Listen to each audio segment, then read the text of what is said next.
Hello beautiful souls, today we're going to dive into my mushroom checklist. What to do before a trip, during a trip, and after a trip. We're also going to talk about the 3 stages of a mushroom trip: the ascent, the flight, and the afterglow. I'll also share some tips around integration and how to make the most of the homework and the insights that you get on a mushroom trip. For those who are new here, my name is James. I run a channel around psychedelics and spirituality, how we can use psychedelics to improve our lives and ourselves. So please subscribe if you are interested in learning more about psychedelics. I also run 2 podcasts around psychedelics and spirituality. You can check those out on Spotify and Apple. All right, let's jump into the checklist: what to do before a mushroom trip. So before you do a mushroom trip, you want to make sure that you eat a light breakfast, something like fruit, no heavy foods, no meat.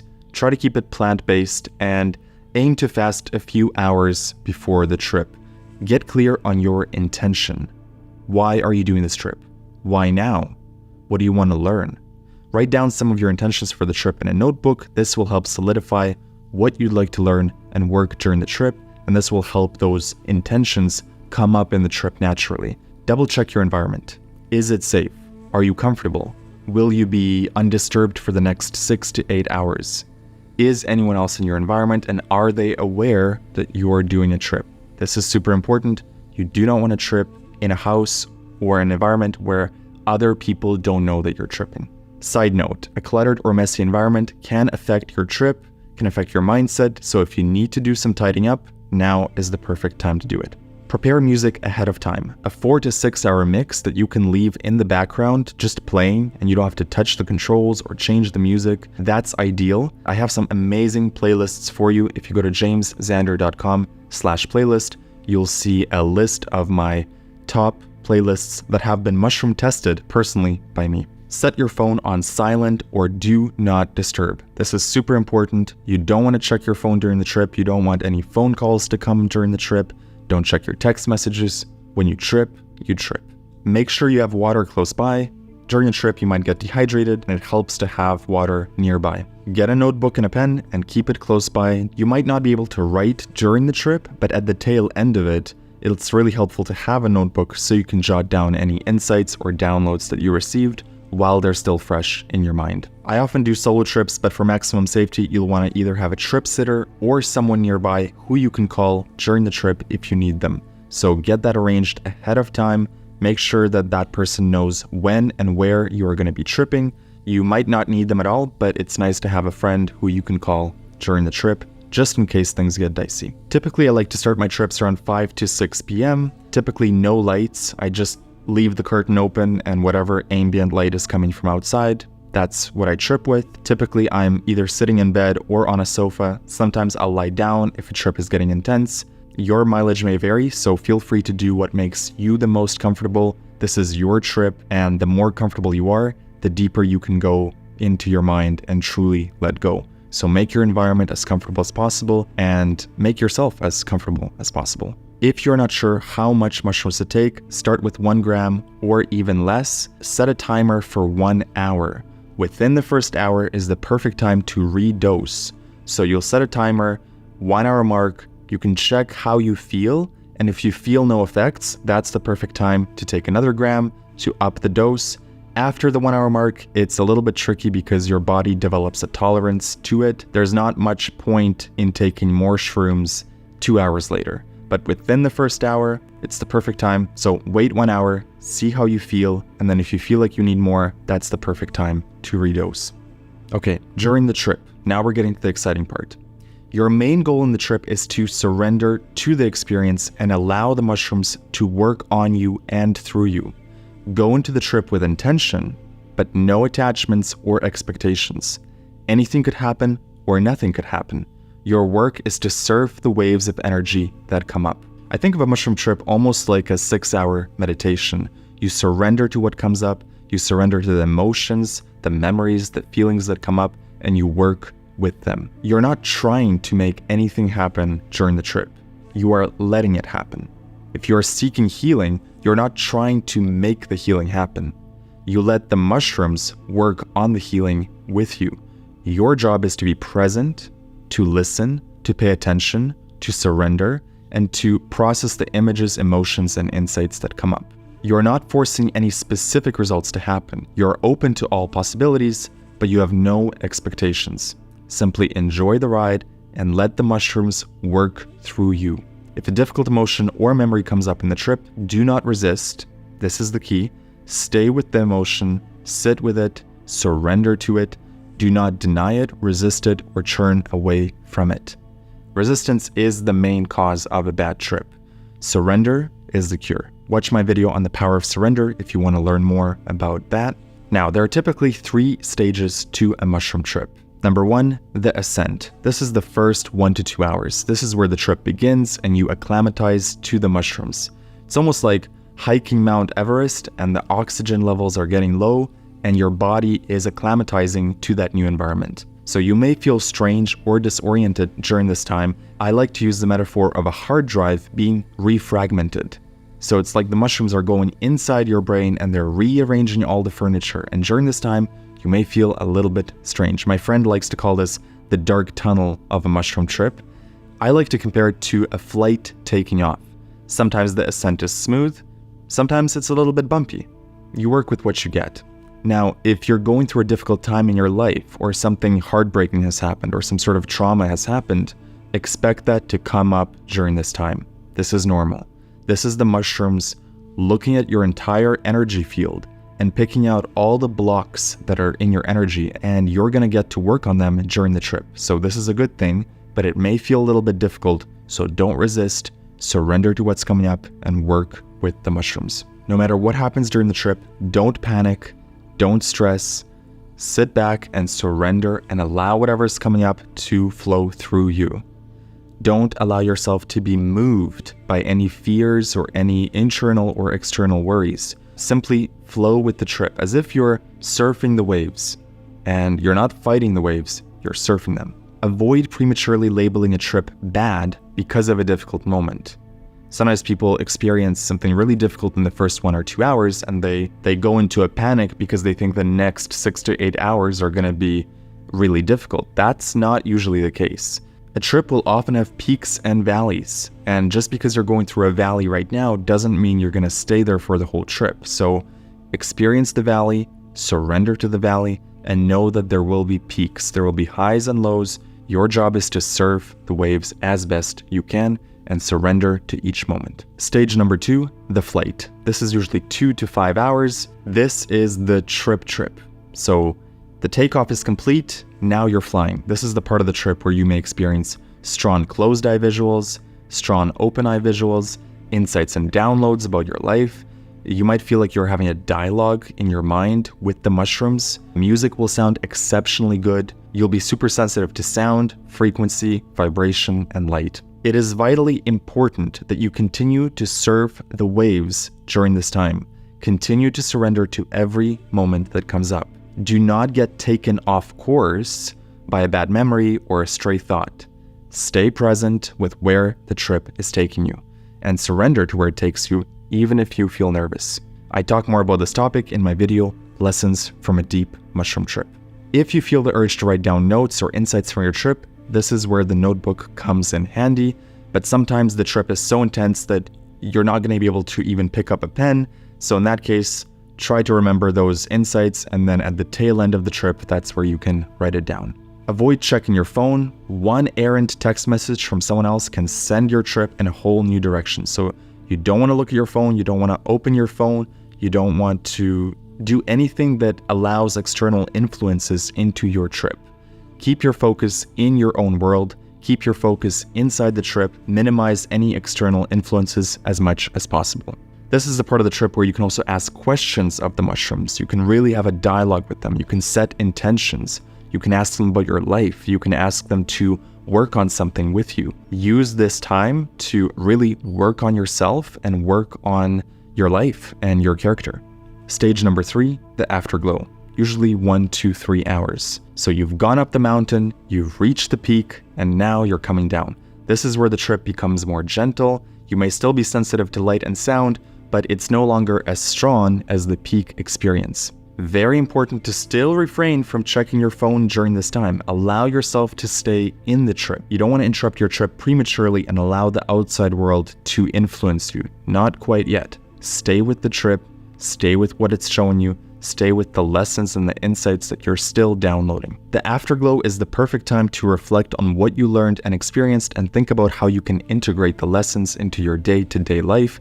This is the perfect time to take notes on everything that you learned while the memories and insights are still fresh. You can also use this time to feel gratitude, to set new intentions for your life, and to reflect on your life overall and where it is going and how you want it to continue. Eventually, the effects of the psilocybin will wear off. You'll know when the trip is done.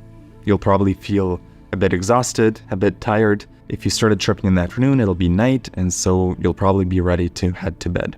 After the trip, so your trip is done, you've successfully surfed the waves, you've had the experience, what do you do now? The day after a trip, I often find that I have a renewed desire to make the most out of my life. I'm more energized to make new changes, install new habits. It seems like I'm particularly open to making new connections in my brain and particularly open to changing my life. So don't procrastinate during this time. Whatever lessons you learned from your trip, implement them right away as soon as possible and integrate them into your life. Otherwise, you will lose the lesson. You may have experienced a mind-blowing insight during the trip, but until you integrate it into your day-to-day life, it's not going to change you. Now is the time to integrate it. This is why I often recommend after your trip, the next day, you want to leave your schedule open.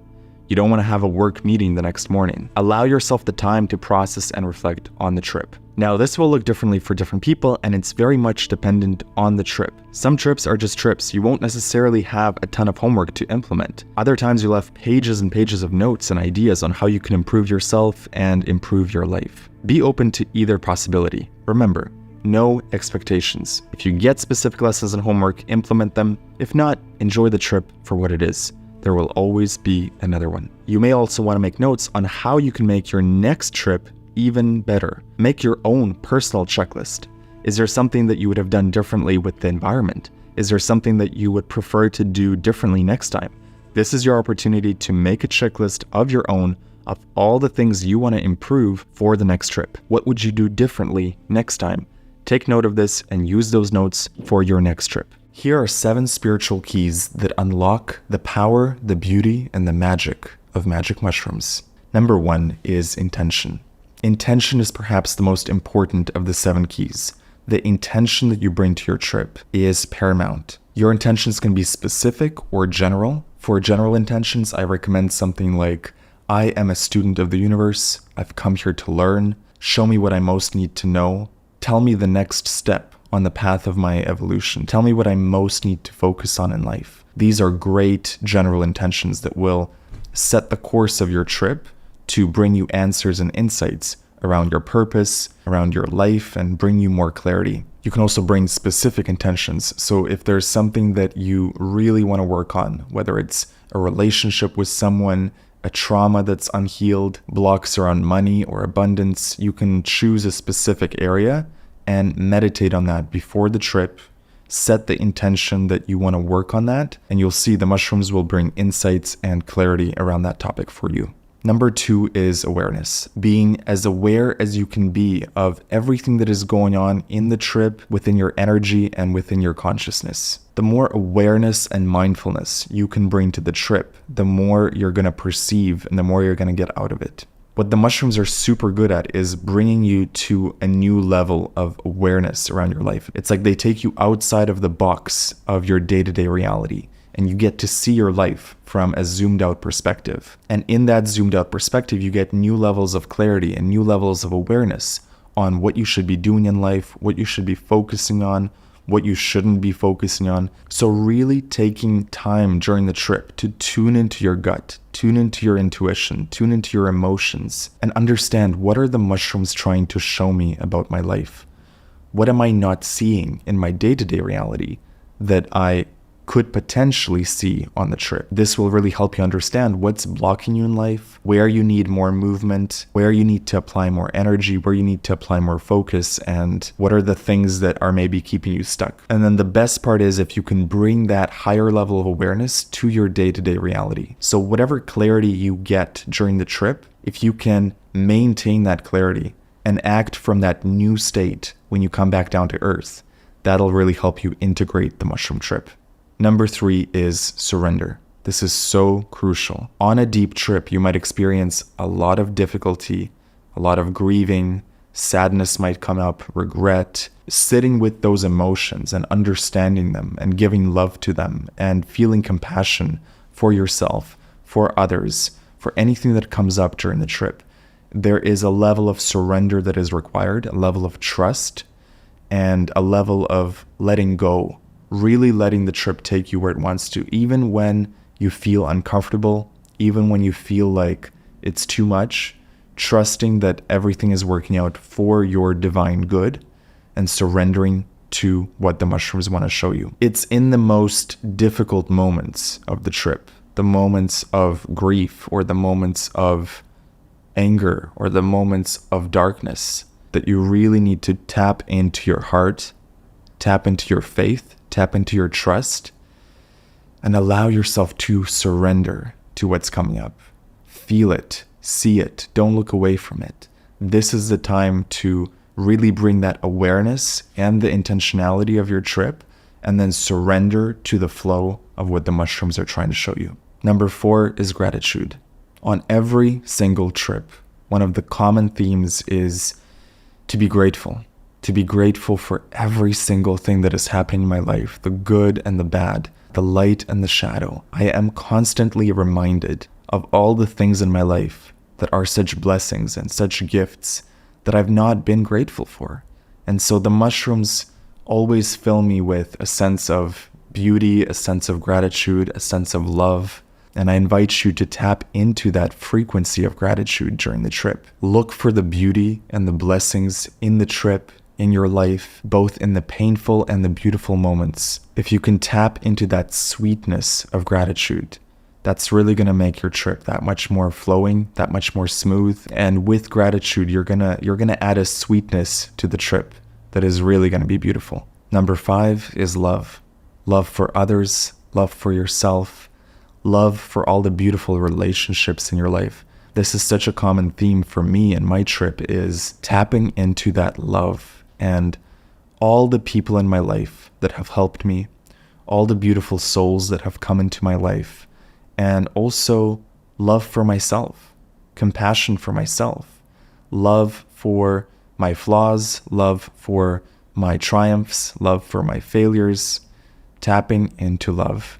This is probably the greatest key of all the 7 keys. It's the fabric of the universe, seems to be made out of love. And what the mushrooms constantly teach me in every trip is to align myself with love, realign myself to love, and keep tapping into love. Even in the darkest moments, find that flicker of love in your life. Number 6, forgiveness. This is so crucial. It really ties into love as well. If you cannot really love yourself if you don't fully forgive yourself. And you cannot really love others if you don't fully let go of all the resentments and forgive everyone who you think you need to forgive. Forgiveness is such a beautiful quality because it sets you free. Forgiveness is not for others, it's for yourself. It's to set yourself free, unblock energy, and feel the freedom that comes with that unblocked love. So forgiveness and love go hand in hand. If you can tap into love, you're going to tap into forgiveness. But sometimes the forgiveness feels heavier, and that's where I recommend really diving into it. Not looking away from that, not shying away from that darkness, but to really feel the heaviness of anything that you need to forgive, and then fully dive into the love of that, dive into the forgiveness of that, and feel the freedom that comes with the letting go. Sometimes this is very difficult, so you can ask the mushrooms for help with that. You can pray to the mushrooms. Say to the mushrooms, I'm having a difficult time with this person. I'm having a difficult time with this event that happened. I'm feeling a lot of regret around this. Help me forgive myself. Help me forgive another. Help me forgive life itself, if that's the relationship that needs to be mended. Rebuild the trust with life through love and through forgiveness. Number 7, reflection and integration. This is, of course, extremely crucial. After a trip, you want to take as much time as needed to reflect on the trip and to integrate as much of it as you can into your day-to-day life. Whatever the mushrooms have shown you, take action on it from that new state, from that new frequency, from the new vibration and energy that you attained in the trip. Use that state to make new decisions in your life. By taking action, you solidify your new state.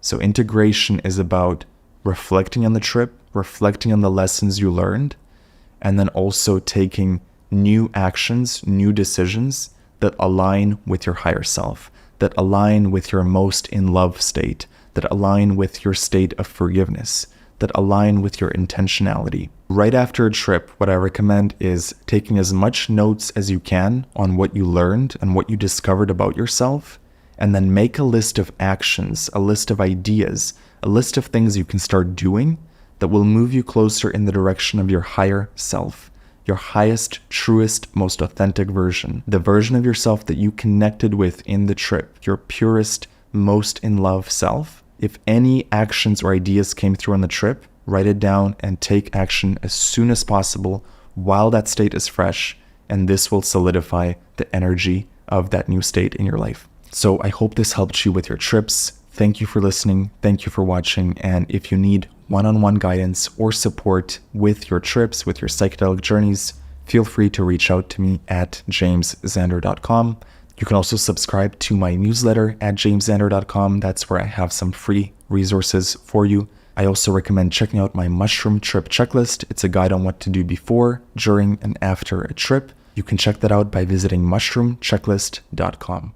On a mushroom trip, one of the key things you want to do is learn how to navigate the bumps in the trip, because there will always be bumps. There will be highs and lows. There will be little blocks that come up, sometimes big blocks, resistance, negative emotion, unprocessed trauma. Sometimes this resistance comes up internally and sometimes it comes up externally. There's things in the external environment or the person you're tripping with or some noise outside your room that is causing you some sort of turbulence. And the key in those moments, when you experience turbulence, when you experience the bumps in the road, is to navigate them with grace. You want to navigate them with patience. You want to navigate them in a relaxed, almost detached manner. You're not checking out of the trip, but you're detached from any specific outcome. That is the key. I call it being an open channel. If you can be this open channel where everything can flow through you, the good moments, the bad moments, and you just allow the emotion to flow through you, that sort of unattached, unresistant place is absolutely the best place you can be for a mushroom trip. And where people have bad trips or bad moments in a trip is something comes up externally or internally, and they label it as, this is not good. I should not be feeling this. I don't feel great. Get me out of this. I don't want to feel this. And they create their own suffering. They create their own blocks. Whereas if you allow the emotion to flow through you and you allow whatever comes up, and you just stay chill, then you are going to be able to surf those moments, and you're going to surf from a negative moment into a positive moment. You're going to surf from resistance to flow. You're going to surf from a moment of blockage to a moment of opening up. But that transformation can only happen if you remain an open channel. And one of the lessons I learned from a recent mushroom trip is that, in essence, that is what life is all about as well. Surfing the negative moments in life and navigating those bumps in life with grace, with patience, in a relaxed, unattached manner. In a way, life is just one big trip. Where we get in trouble with life is when we get really attached to certain outcomes. We get attached to something someone said, and we sort of cling on to that feeling, and we don't allow it to just flow through us. One of the benefits of mushrooms that I find happens for me in the trip and also right after is it unblocks the channel. It just unblocks everything. And for the next couple days after a trip, I'm just so open to synchronicity. I'm open to inspiration. I seem to flow through life rather than make life happen. And that flow allows blessings to come through. It allows manifestations to come through. It allows synchronicities to come through. I just did a trip recently, and the day right after the trip, everything just flowed so beautifully. And I received 2 manifestations that I wasn't even expecting. They were things that I had intended some time ago, and I forgot about them. And in that state of flow and openness, it just came through on that same day. And I don't see that as a coincidence. I've often noticed that right after a mushroom trip, and sometimes even during a trip, manifestations will come through. Something about the psilocybin opens me up to a more receptive mode. I'm not out there chasing things. I'm fully allowing the universe to flow through me.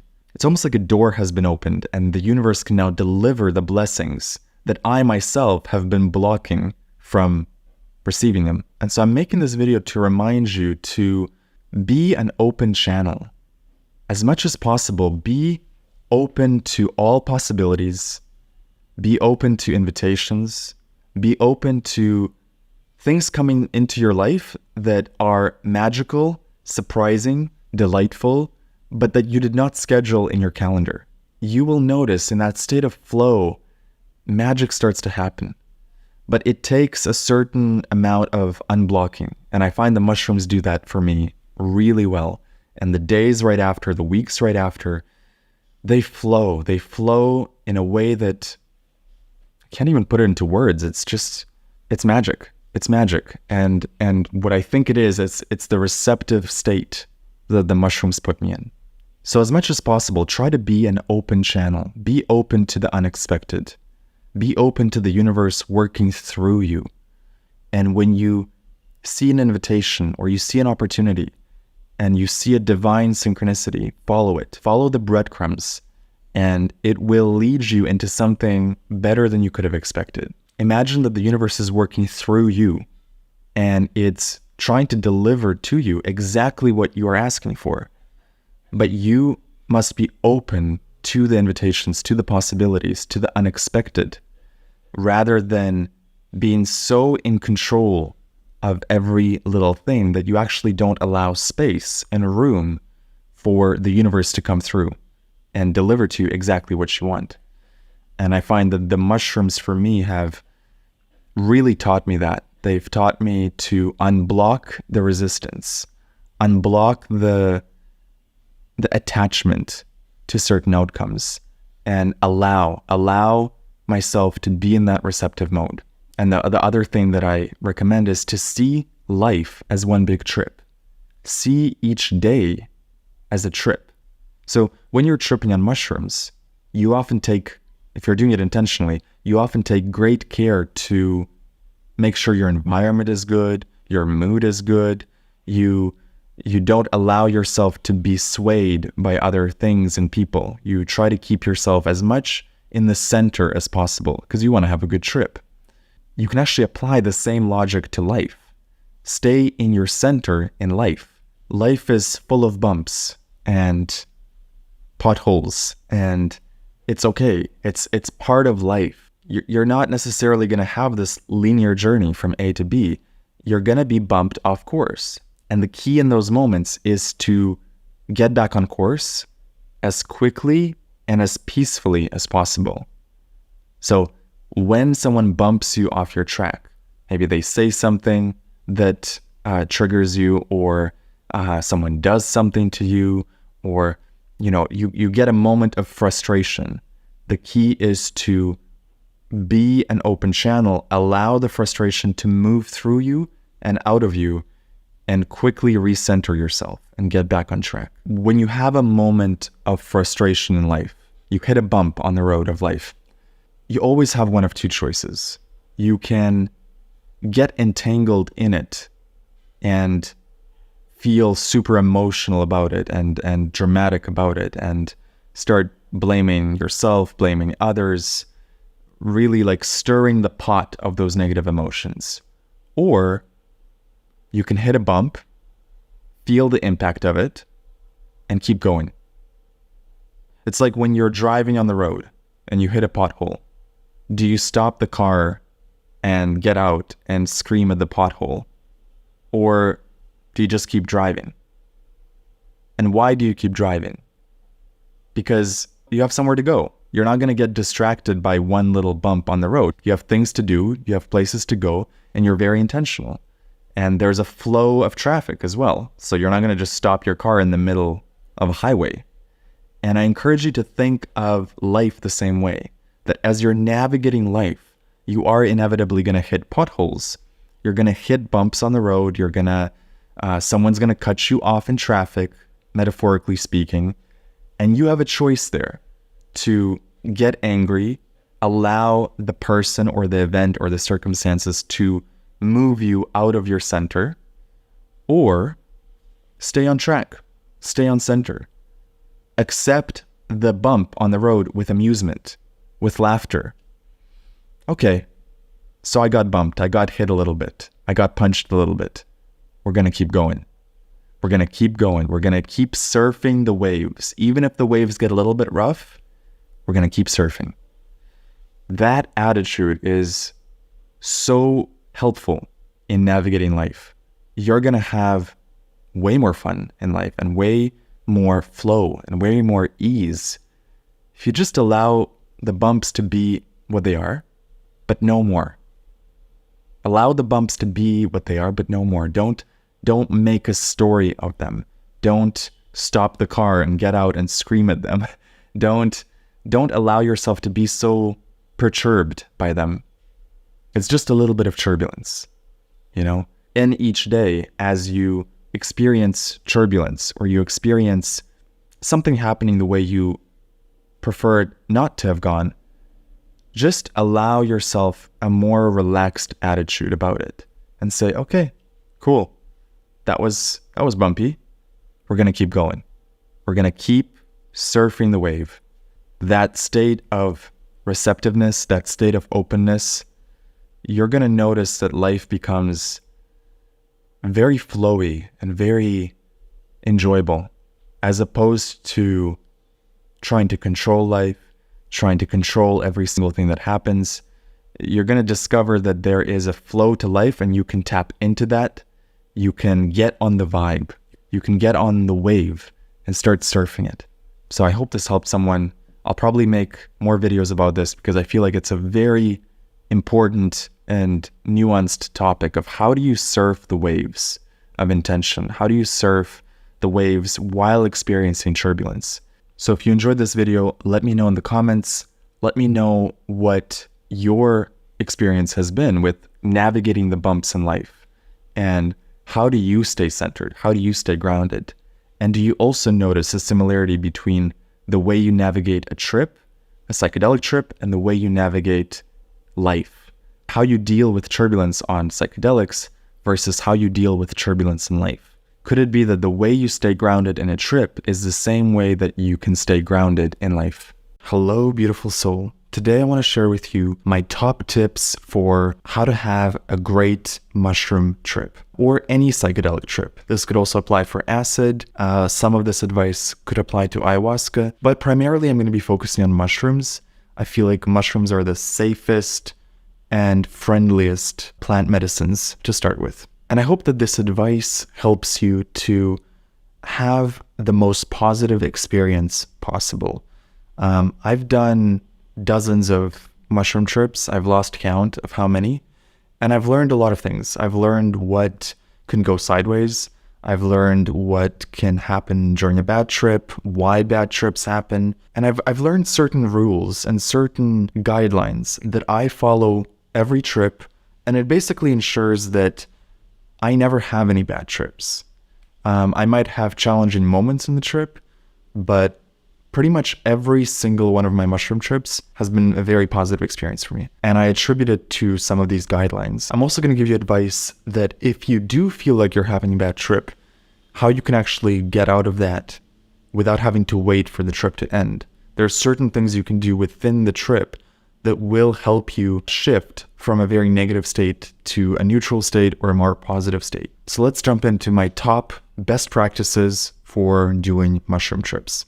Number one is environment. This is possibly the most important thing. Environment is so crucial. You want to choose an environment that is private, quiet, with no disturbances, no unexpected surprises, an environment that you feel really comfortable in. Do not trip in an environment where other people don't know that you're tripping. For example, if you're living with your parents, do not do a trip in your room and they don't know that you're doing a trip, because that can lead to a very tricky situation. If you're having a bad trip and something happens and the people living with you don't know that you're tripping and they think you've gone crazy, it can lead to very negative consequences. So wherever you're tripping, if it's in a shared environment, like a house with roommates, or you're living with your parents, or you're living with anyone else, you must inform them that you're going to be doing this trip. You want to be left alone. They must be aware that you're doing a trip. This is so crucial. In general, I recommend finding a completely private place. So if you live with someone, maybe go rent an Airbnb for a day. Maybe go over to your friend's house and trip with them. You want to be in a very safe and comfortable environment. Now, you can also do it in nature, and it can be really beautiful to do in nature, but you've got to be in a semi-private location. So I would not recommend doing a trip on the beach where there's crowds of people. I would not recommend doing it in a crowded park, even though the environment is beautiful and you might really connect with nature. If there's too many people walking around you and too many energies, that's probably not going to be a great experience for you, unless it's a very low dose. And also, when you're outside, you have less control over the elements, you have less control over privacy, you have less control over your safety. So in general, I recommend doing it in your own room, in your own apartment, in your own space, completely private, or with a good friend. Which leads me to my second point, which is people. You must have good people around you, or you trip alone. So these days, I generally trip alone. I find that when I have my own solo journeys, I can go deeper into myself. I don't have to, manage anyone's energy. It's just me and me. It's me and my higher self and the shrooms, and you can really go much, much deeper that way. However, if it's your first time, it could be really helpful to have a friend who is there for you, either as a trip sitter, so they're sober, but they're just there for you in case you need them, or you trip with them. It can be fun to do trips with other people. I would not recommend a very strong dose. It's nice to have a bit of a lighter dose when you're with other people, because it does get a little bit more social. And if you do a deeper dose, you're going to go within yourself. It's going to be a very introverted trip, and the social setting of having other people in your space might work against that. So if you're doing it with people, make sure they're trusted people. Make sure you feel good around them. Just energy-wise, make sure you're really comfortable with them, that they add energy and they add positivity to your life. Do not trip with your ex. Do not trip with someone who you have a very complicated relationship with, because that complexity is going to come up in the trip, and you want to be very careful with that. You want to trip only with people that you feel really good about. Your best friend, your partner, maybe a guide, or like a shaman if you're in a ceremonial setting. That's fine too, as long as these are qualified people and there's a shaman or a leader of the group that is holding the space and holding the energy for everyone. My preference is doing trips solo.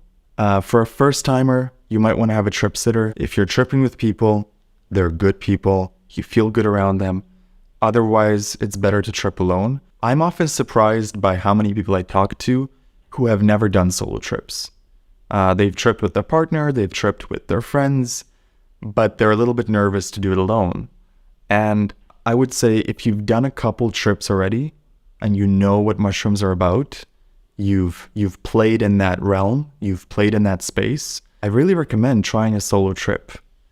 Don't go too crazy, don't take a huge heroic dose, start small, but there is something truly magical about doing it alone and connecting with your soul deeply. That solitude, it's like meditation. By being alone, you get to go deeper. Number 3, communication. If you're tripping with people, keep in mind that during mushrooms, your powers of communication might be hindered. And what I mean by that is it's often more difficult to talk on mushrooms. It's more difficult to express your thoughts.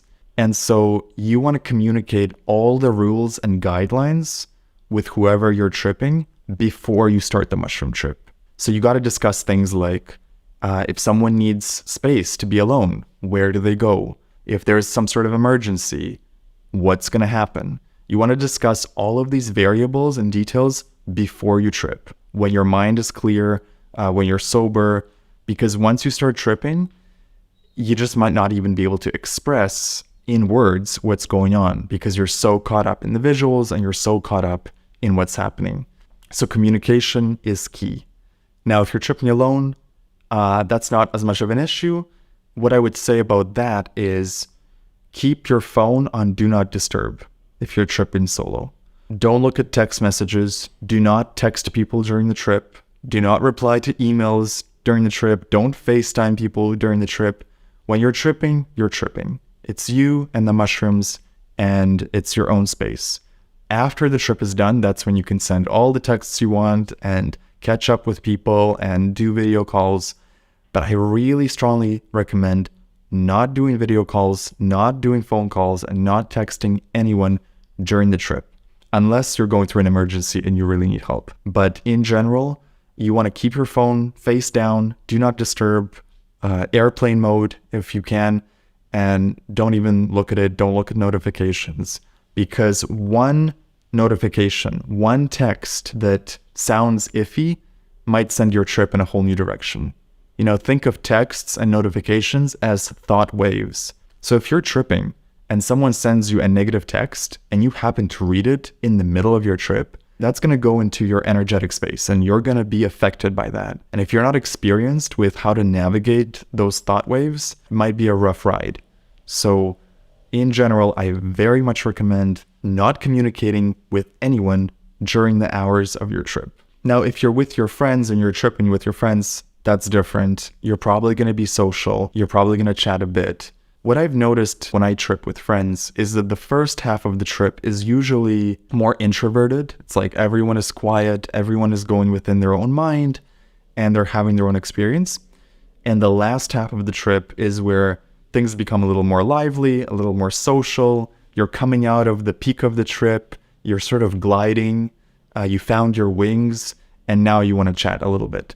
So that could be one of the guidelines that you set with your friends. You could say, hey, for the first half of the trip, let's just all have a solo time. You know, we're all just going to be within our own world and processing our own life.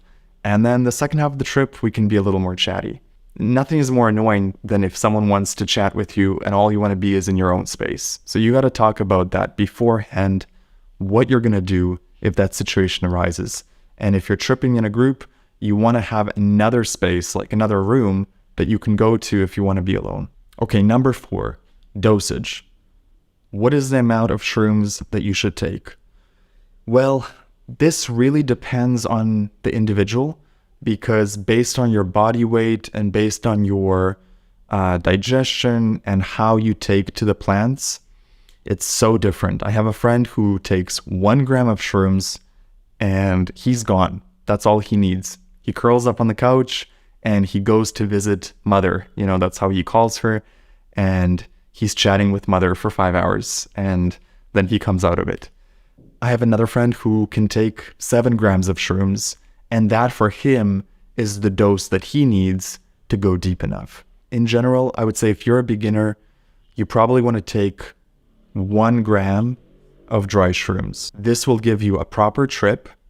It's not going to be too light or too heavy. If you don't feel the 1 gram, you want to have a little bit of backup. So within the first hour is the best time to redose. And I would set a timer for 1 hour and check in with yourself after 1 hour. Am I feeling it? Am I not feeling it? Is it strong enough? So if after 1 hour you're not feeling anything, chances are you need a little more. And that's where you can add a 2nd gram or a 3rd gram, depending on how you feel. If it's your first time, of course, I very much caution you to not take too much, to go slowly. If you feel especially nervous, maybe take half a gram. You want to be very cautious because your first trip is quite foundational. You don't want to take unnecessary risks, and you don't want to have a bad experience your first time, and that'll turn you off from any psychedelics. So be reasonable, be cautious. Always remind yourself that you have a lifetime of trips. So this is not going to be your only trip. There's so many more trips that you can do in your life. You don't need to cram it all into your first one. Over time, you'll figure out what the right dose is for you. And you'll also figure out how deep you want to go. So for me personally, I love to go deep. I love to go to the edge of what I can handle. So I'm going to take a higher dose than most of my friends. It really depends on your intention, what you want to do the shrooms for, and how intense of an experience you want. Number 5, intention. Intention is crucial. You want to have some clear intentions for the trip. Why are you doing this? And if you don't have an answer, don't do it, right? So if you're not feeling called to do these plant medicines, do not do them. The intention doesn't have to be super specific. You can have a very general intention. Some of my favorites are, show me what I most need to know. Teach me what I most need to know. Tell me what the next step in my life is. These are general intentions, but they set the tone for your trip.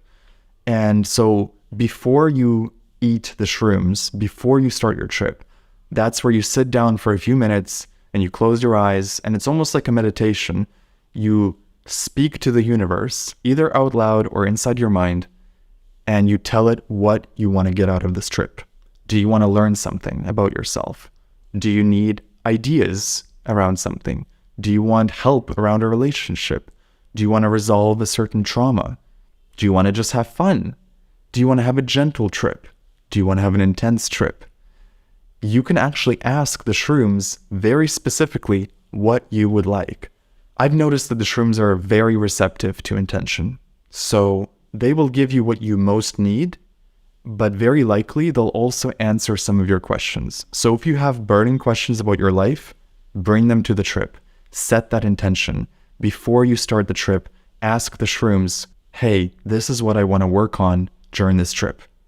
And then you can let it go and sort of keep the intention in the background. When you're tripping, if you're having a difficult moment, that's the time to go back to your intention and clarify it and say, hey, can we work on this? I really want to work on this aspect of my life. I really want to learn about this. Show me what I most need to know about this.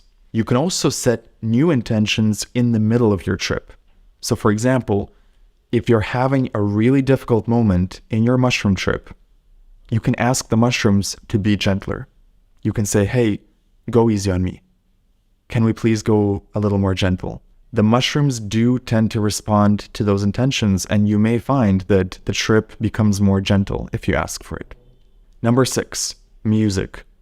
Music is so important to my trips, and it is the foundation that keeps the trip at a certain level of frequency. What I like to do is have a 6 to 8 hour mix from some of my favorite DJs. Nothing too vocal, mostly instrumental, peaceful, nothing super fast paced. You want it to have a nice cadence and you want variety. What music does is it keeps you grounded. And when you have a variety of songs, it keeps the trip flowing and you're never stuck in a loop, because every 3 to 4 minutes, you're getting a new track, you're getting a new song, and it keeps the trip flowing. It adds a different flavor to those segments. With every new song, you'll find that the trip adjusts to the vibe of the song. Music is one of the most beautiful things on a trip. The way you hear music on mushrooms is extraordinary. One of the things about music that I find is that it's really important to have new music that you've never heard before. You don't want to just repeat a playlist of all of your favorite tracks. Although that can be good, I find there's something really special when you're hearing a track for the first time on mushrooms. And if you go to jamesxander.com/playlist, You'll actually get a list of my favorite music that I use for trips, and I constantly add to that list. Check it out, and I hope that it helps you and inspires you on your trips. Number 7 is the green light. Now, what do I mean by that? Green light is before a trip starts, before I eat any mushroom, I like to sit down and tune in to my gut and tune into my intuition and tune into the universe and ask myself, is this the right time to do a trip? Is this truly the best time to do a trip? Do I have permission from the universe to do this trip? The few minutes that you spend to check in with your heart and check in with your intuition could save you from a really difficult trip. Because if you tune in and you sense that this is not the right time, don't do the trip. Because your gut is trying to communicate something to you. Now, of course, it's okay to be nervous. It's okay to be a little bit scared, especially if it's your first time. That's totally fine. I'm talking about a clear no. As in, no, don't do it with this person. Or, no, you're not in a good place to do this right now. Or you're not in a good mindset. If you hear any of those signals come up, listen to the signals and postpone your trip. Don't push it. Don't rush it. Don't say, well, I'm going to do it anyway because I planned it. Really tune into your gut and see what your intuition says. This is also a good time to double check your environment, double check the people around you, make sure you have water, make sure that anyone around you knows you're tripping, and there's no, you're not causing a surprise to anyone if they find out that you're tripping. Make sure your phone is on Do Not Disturb. Make sure you don't have any visitors showing up. This is the perfect time right before a trip to just go through a mental checklist and account for everything that might go sideways and take steps to prevent that. Number 8, the bumpy ascent. What do I mean by that?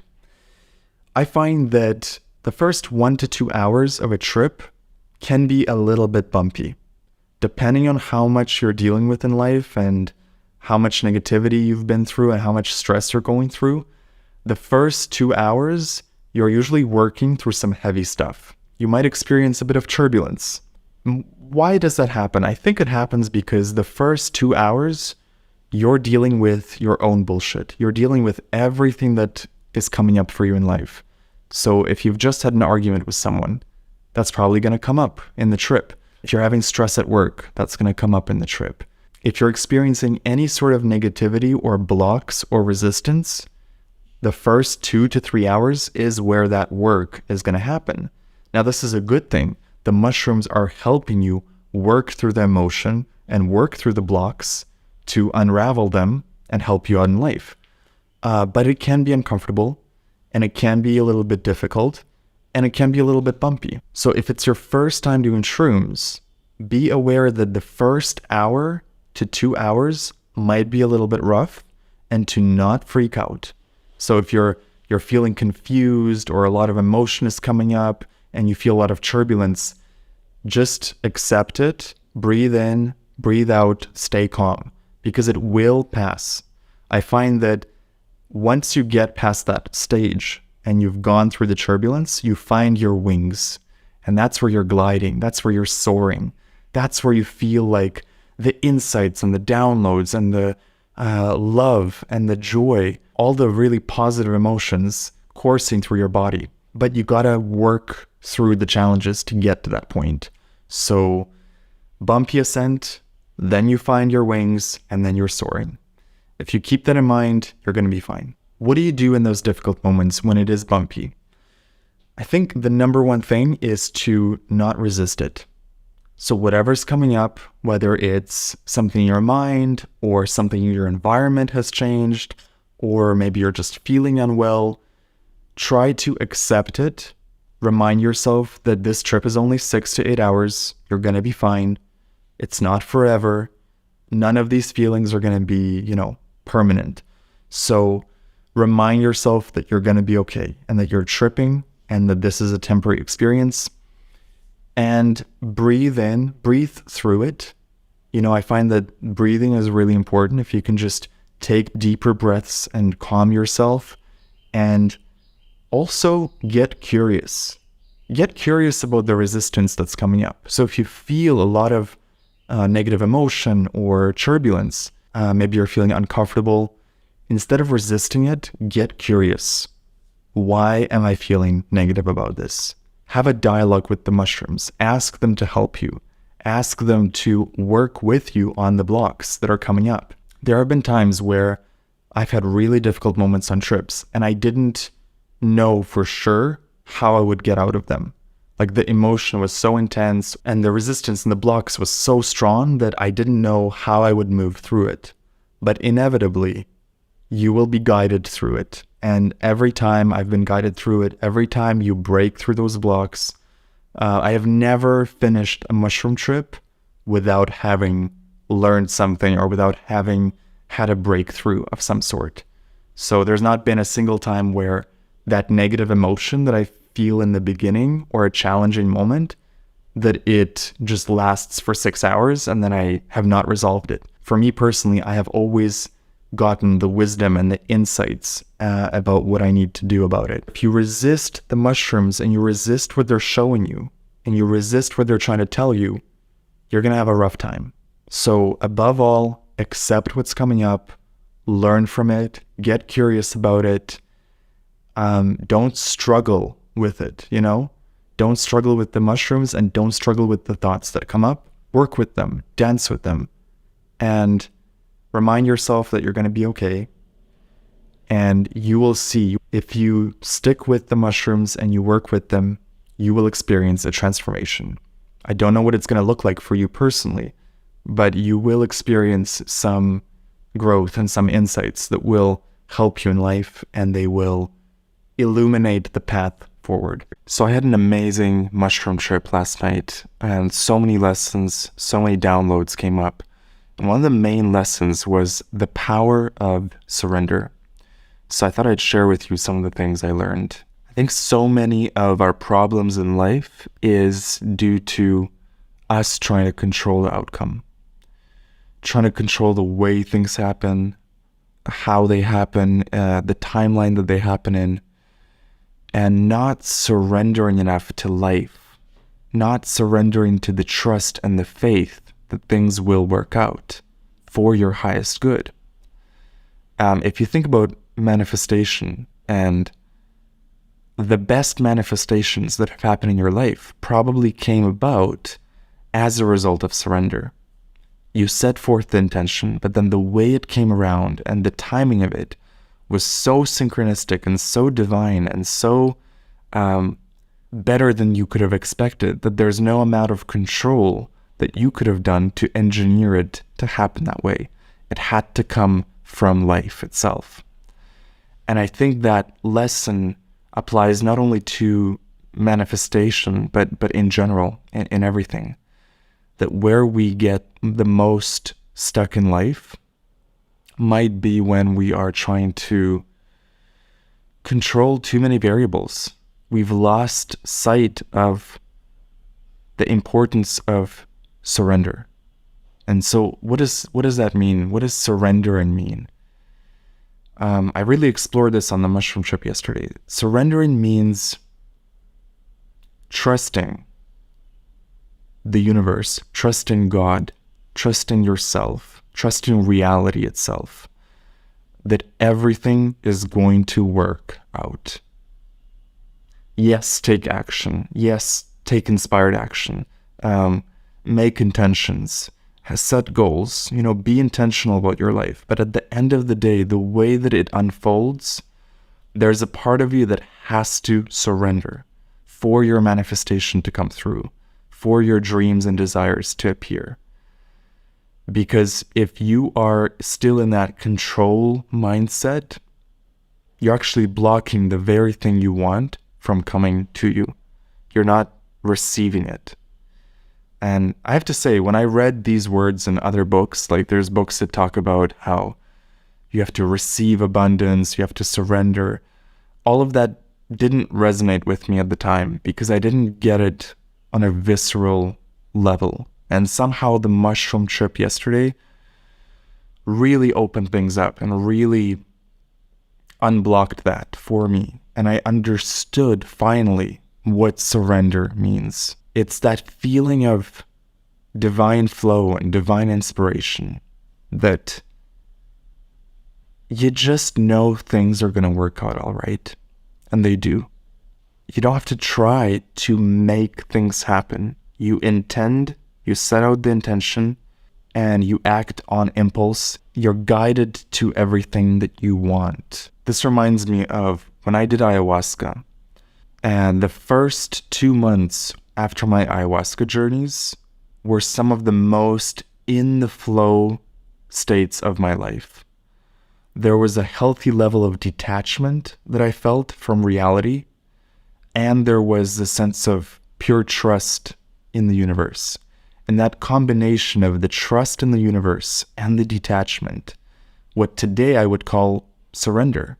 I had fully surrendered to reality, and so I was just flowing with it, following the signs, following my inspiration, following the guidance that was coming up moment by moment, but not demanding a specific result in a specific time frame. Those 2 months were some of the most magical, most beautiful months of my life. Right after the ayahuasca, and I think it's because the ayahuasca and other plant medicines, they open us up to that surrender, to that flow, to that trust. They reinvigorate the faith in something greater than ourselves. And so then it shows up in our life in beautiful synchronicities and good luck and things flowing harmoniously. And then, of course, life happens, things happen in life, and you lose that faith for a little bit. You lose that trust. You become a little bit more disconnected. You start believing in secondary powers, that something outside of you has power over your circumstances, rather than the primary power of God, of trusting the universe, trusting that God has it figured out, and He's got you. He's taking care of you.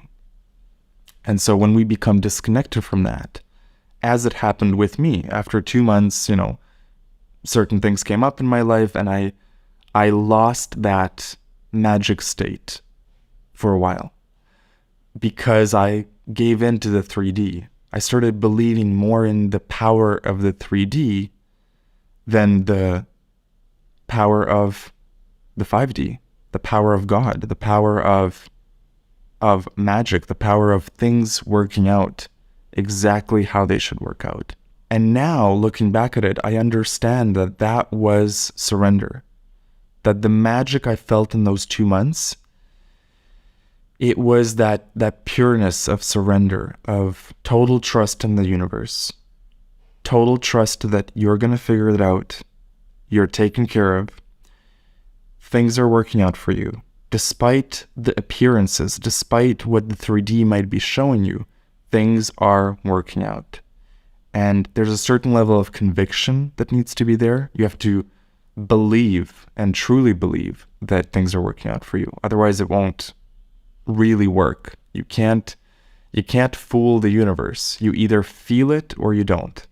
You're either in the state of surrender and faith and trust, or you're in the state of doubt. And if you're feeling doubt, that's not surrender. And so the last couple days, I've been feeling a little off in my vibe. And I did a mushroom trip, and it just plugged me right back into that state of flow.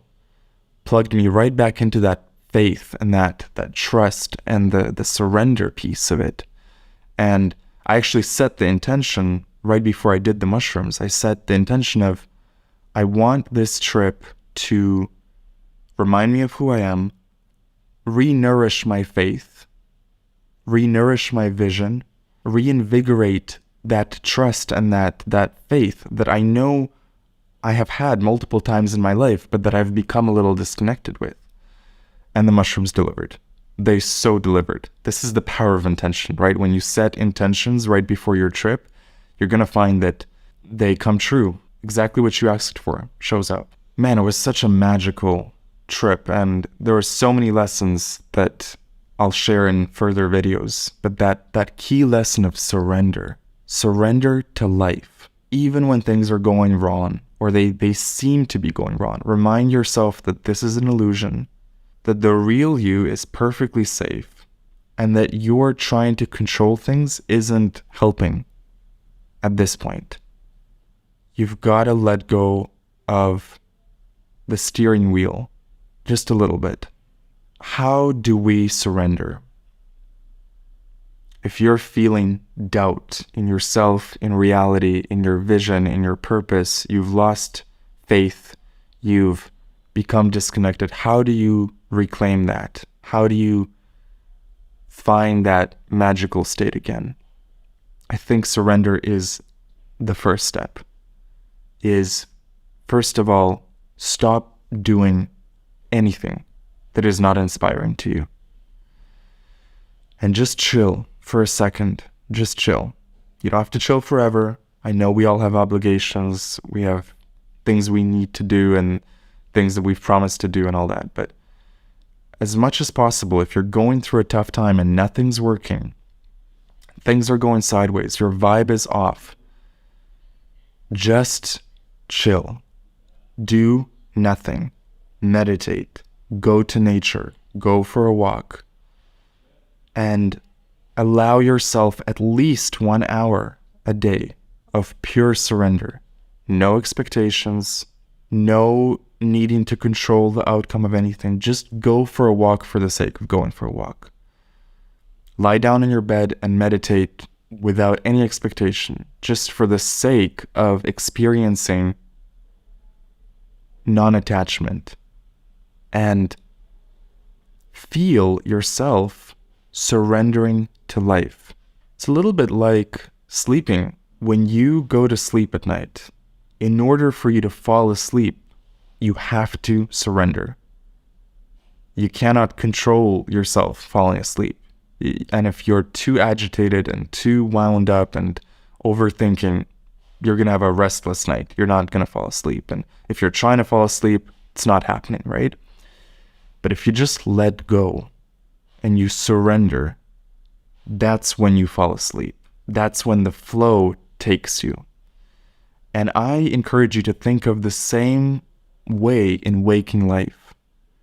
That if you surrender in your waking life to the flow that's already there and the forces that are already guiding you, but that you might not be able to see right now because you're so caught up in trying to control things. If you surrender to the flow that's already there, you will find yourself guided into better and better circumstances. Now, this requires some faith and this requires some trust. But if you look back at your life, the moments in your life where you've had the most flow, the most magic, the most inspiration, see if you can link that to a state of surrender, a state of detachment, and a state of trust. And you'll probably find that you had that state in you during those times. The last time that you had that flow state, probably you had a healthy level of detachment to the outcome, you had the trust in something bigger than yourself guiding you, and you surrender to it. Now, surrender doesn't mean you don't take action. What it means is you take the most inspired action in each moment. You take the next most natural step. You take the next piece of guidance, the next clue that's on your path. But if none of your actions have been working out, that's where I recommend doing nothing for a little bit, just to let the waters calm down. You know, it's like when you have a lot of ripples in a pond, the water is murky. So you've got to just chill out for a sec and let the stillness, let all the sediment in the pond drift down. Let the clarity, the pureness of the water show up. From that place, you'll be able to make the next right move and the next right decision.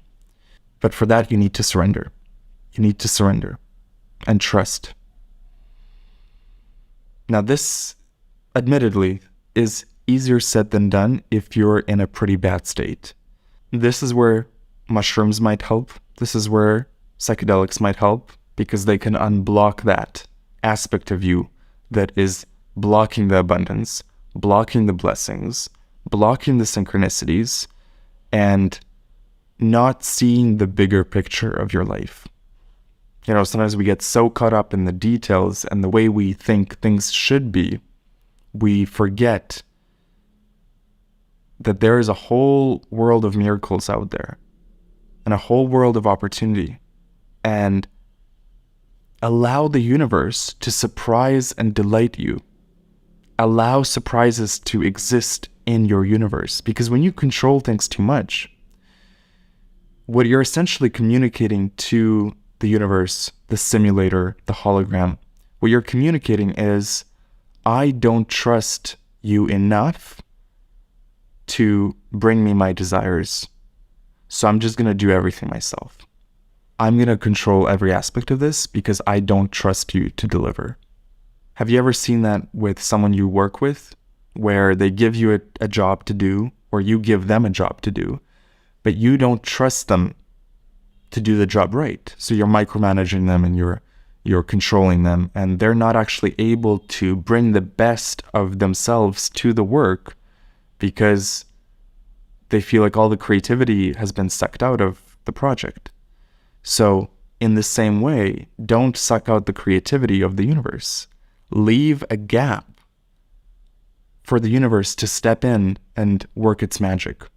When you step back from needing to control everything and you allow that space for the universe to step in, that's where the magic starts happening. You're allowing room for surprises. You're allowing room for creativity. You're allowing room for magic. You're allowing room for synchronicity. You're allowing room for good luck. You're allowing things to come to you in ways you did not expect, but that are far more pleasing to you than anything you could have conjured up on your own. So trust, surrender. And again, this doesn't mean that you do absolutely nothing in your life. If you're looking for a balance between surrendering and control, I think the healthy balance is an intention.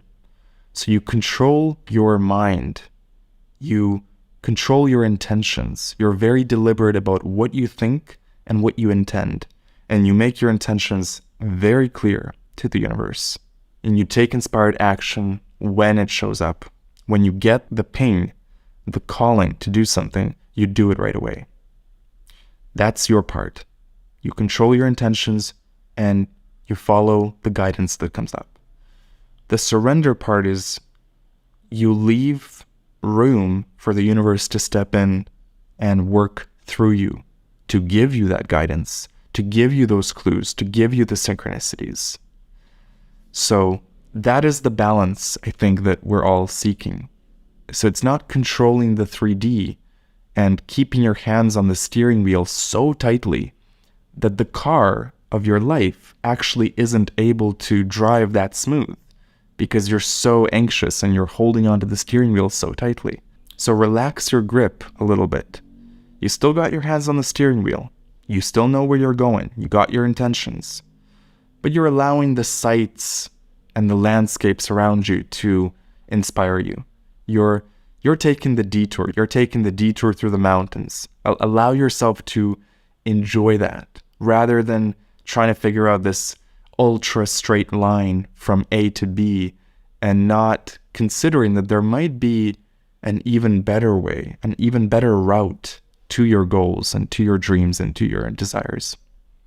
So I hope that's helped someone. I hope that you've gotten some wisdom from this, because for me, when I received this lesson on the mushrooms, it was so helpful and it came at such the right time, and I wanted to post this video right after the mushroom trip so that anyone who needs to hear this message can receive it now and can work with it and surrender to life, surrender to what is, and surrender to what is coming up. Find that flow. So if you're feeling inspired to surrender more to life, just step back today a little bit. Become a little bit more detached from your immediate pressing concerns and just zoom out a little bit. Take a breather, take a walk, go do something for the soul that has nothing to do with your goals, and allow yourself to experience that state of flow. And from that state of flow, magic will happen. Let's talk about dosage. What is the right amount of mushrooms to take for your psychedelic journey? What is the right amount for a beginner tripper versus someone who's more experienced?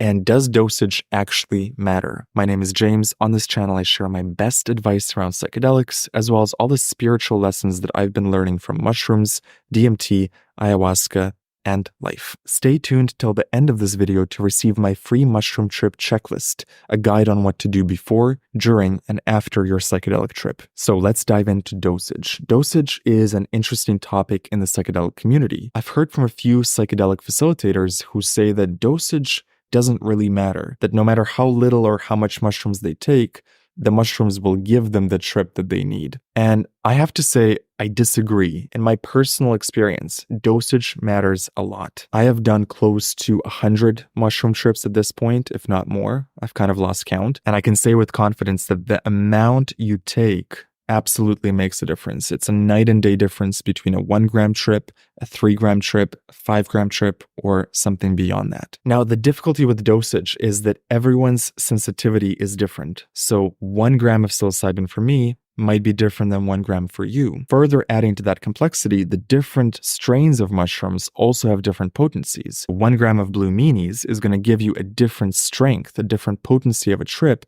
than 1 gram of golden teachers. But one thing is clear to me, dosage matters. The potency of your trip matters. This idea that the mushrooms will increase the intensity of the trip for you regardless of how much you take, I personally haven't seen that in my trips. I believe that other people may be experiencing that. Maybe they're quite sensitive, and for them, just a little bit of psilocybin unlocks the gates. But for me, there's a clear demarcation between 1 gram, 3 gram, 5 gram, and so on. I want to explain why I think potency matters. Beyond the physical component of taking more, what is the spiritual perspective? What's happening on the spiritual level when you take a higher dose versus a lower dose? And for me, what it comes down to is the ego. How much in your ego are you currently living? How much in your habitual day-to-day patterns and mode of thinking are you stuck in? And how much of a kick do you need? How strong of a kick do you need to loosen your hold on the ego, or to exit the ego entirely for a few hours and to tap into your higher self, that cosmic divine perspective from which you can get new solutions, new insights, and new ways of seeing your life. So if the kick is not strong enough, my ego is still going to be present in the trip. And that's going to prevent me from receiving certain downloads or hearing certain messages from my soul, the divine, the higher self. When I take a higher dose, my hold on the ego, my hold on my limited ways of thinking is loosened, and I allow myself to receive new perspectives. So that's where the potency can really matter. It's not about the visuals. It's not about some egoic, I'm having a hero dose moment. It's about how much expansion do I want to feel in the trip? How much of my ego do I want to let go of? The metaphor I love to use is that of a rocket ship. If you want to go to Mars, you need a certain amount of thrust and fuel to lift off and exit the orbit of Earth. That's the potency of the shrooms.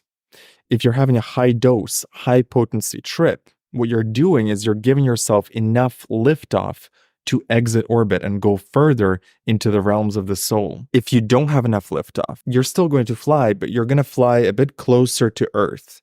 You're still going to have a lot of your conditioning and patterning present with you. And if we're going to take this metaphor to the very end, microdosing shrooms would be the equivalent of getting on a hot air balloon. So you're flying a little bit, but you're very close to Earth. Nothing major is going on. You're just getting that little bit extra perspective, a little bit higher vantage point, but still very much close to the ground. So what it comes down to is, how far do you want to go? Do you want to go to Mars, Or do you want to stay closer to Earth? The way I like to trip is I want to go to Mars. I want enough liftoff to fully let go of my ego, or as much as possible, and fly high enough on the shrooms that I can see that higher vantage point, that higher perspective, where the challenges and the problems and the issues that I'm dealing in my day-to-day life, I get to see them from a different perspective, a more cosmic perspective. That gives me access to solutions. I have new information. I have new perspective that I can apply to those problems and challenges. They no longer seem so daunting or so limiting because I've been able to see the whole maze on the shrooms. So when you're deciding on dosage, think of it like a dance between you and the mushrooms. How much of you, the controlling you, the egoic you, do you want to be present in the trip versus how much are you willing to let the mushrooms drive the car? If you're someone who's just starting out in psychedelics, you may want to have a little bit more control. And that's where the lower dose can be really helpful. You might not be going to Mars, but that might not be your intention. Versus if you're experienced and you're ready to go deeper, you're ready to go a few layers down, you're ready to look at your soul, the light and the shadows deeply. That's where ceding control to the mushrooms and taking a more potent dose can be really helpful in unblocking the things that have been keeping you stuck and seeing beyond your earthly limitations. For me, I have total trust in the mushrooms. I have a relationship, a friendship with the mushrooms. So I want them to drive the car. I want to let go of the steering wheel and let them take me to the unfamiliar, the new, the unexplored. If you think of it like a spectrum between your ego self, your earthly self, let's just call it that way, and your higher self, your expanded self, your connected to everything in the cosmos self, how far do you want to go? How far do you want to let go of the egoic self and drift closer to that unity, that source self? That's going to determine how much you want to take. By the way, this is why ayahuasca is so powerful for people. Ayahuasca is kind of like shrooms times 50. It's very potent. So what's happening there, and this is just my theory, but the kick from ayahuasca, the liftoff is so strong that all the ideas you have about yourself, all the ideas of lack, limitation, depression, problems that your ego is desperately holding on to, all of that has no choice but to dissolve during an ayahuasca trip. There's no way you can hold on to the ego with that much potency. That's why it's so intense, and that's why people have such a powerful, transformative experience, because at that point, you're going to Jupiter. Whether you want it or not, your ego is pretty much completely dissolved, and you're able to see the truth and the love in every aspect of your being and in every aspect of your challenges, your life, your problems. You're able to remove the ego perspective from it and really look at it from a more cosmic perspective. The beautiful thing with shrooms is once you know your sensitivity and you know the type of strain you're dealing with, then you can really fine-tune the experience you want to have. You're going to know that 1 gram gives me this type of experience. 3 grams if I want to trip. 5 grams if I want to trip. You can really start to calibrate how many grams exactly your body needs to achieve the liftoff that you want to get on your trip. I haven't discovered any limits with shrooms in terms of dosage.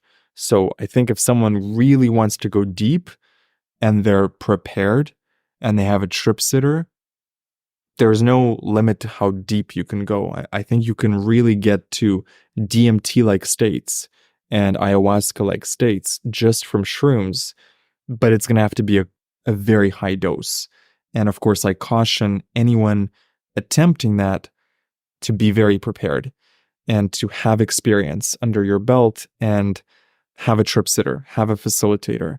Don't embark on the super high dose journeys alone unless you really know yourself and you know that you can handle that. Because, flying to Jupiter, it sounds fun, but it's also incredibly intense. And if you're not prepared for that, it can be a really rough ride.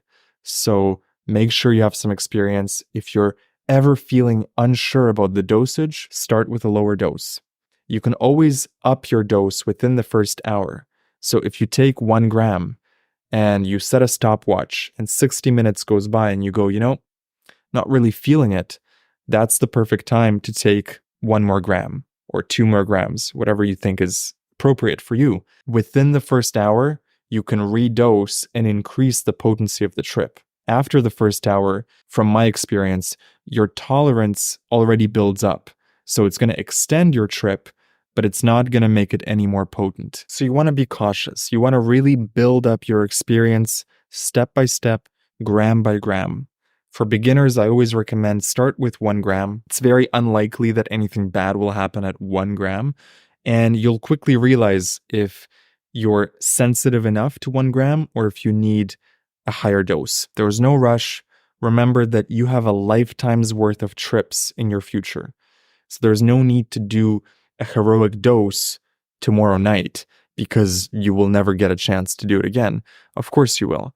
You have years upon years upon years of tripping ahead of you. So take it slow, be prepared, and just learn about yourself. How many grams is enough for you to lift off, to exit the orbit of your ego?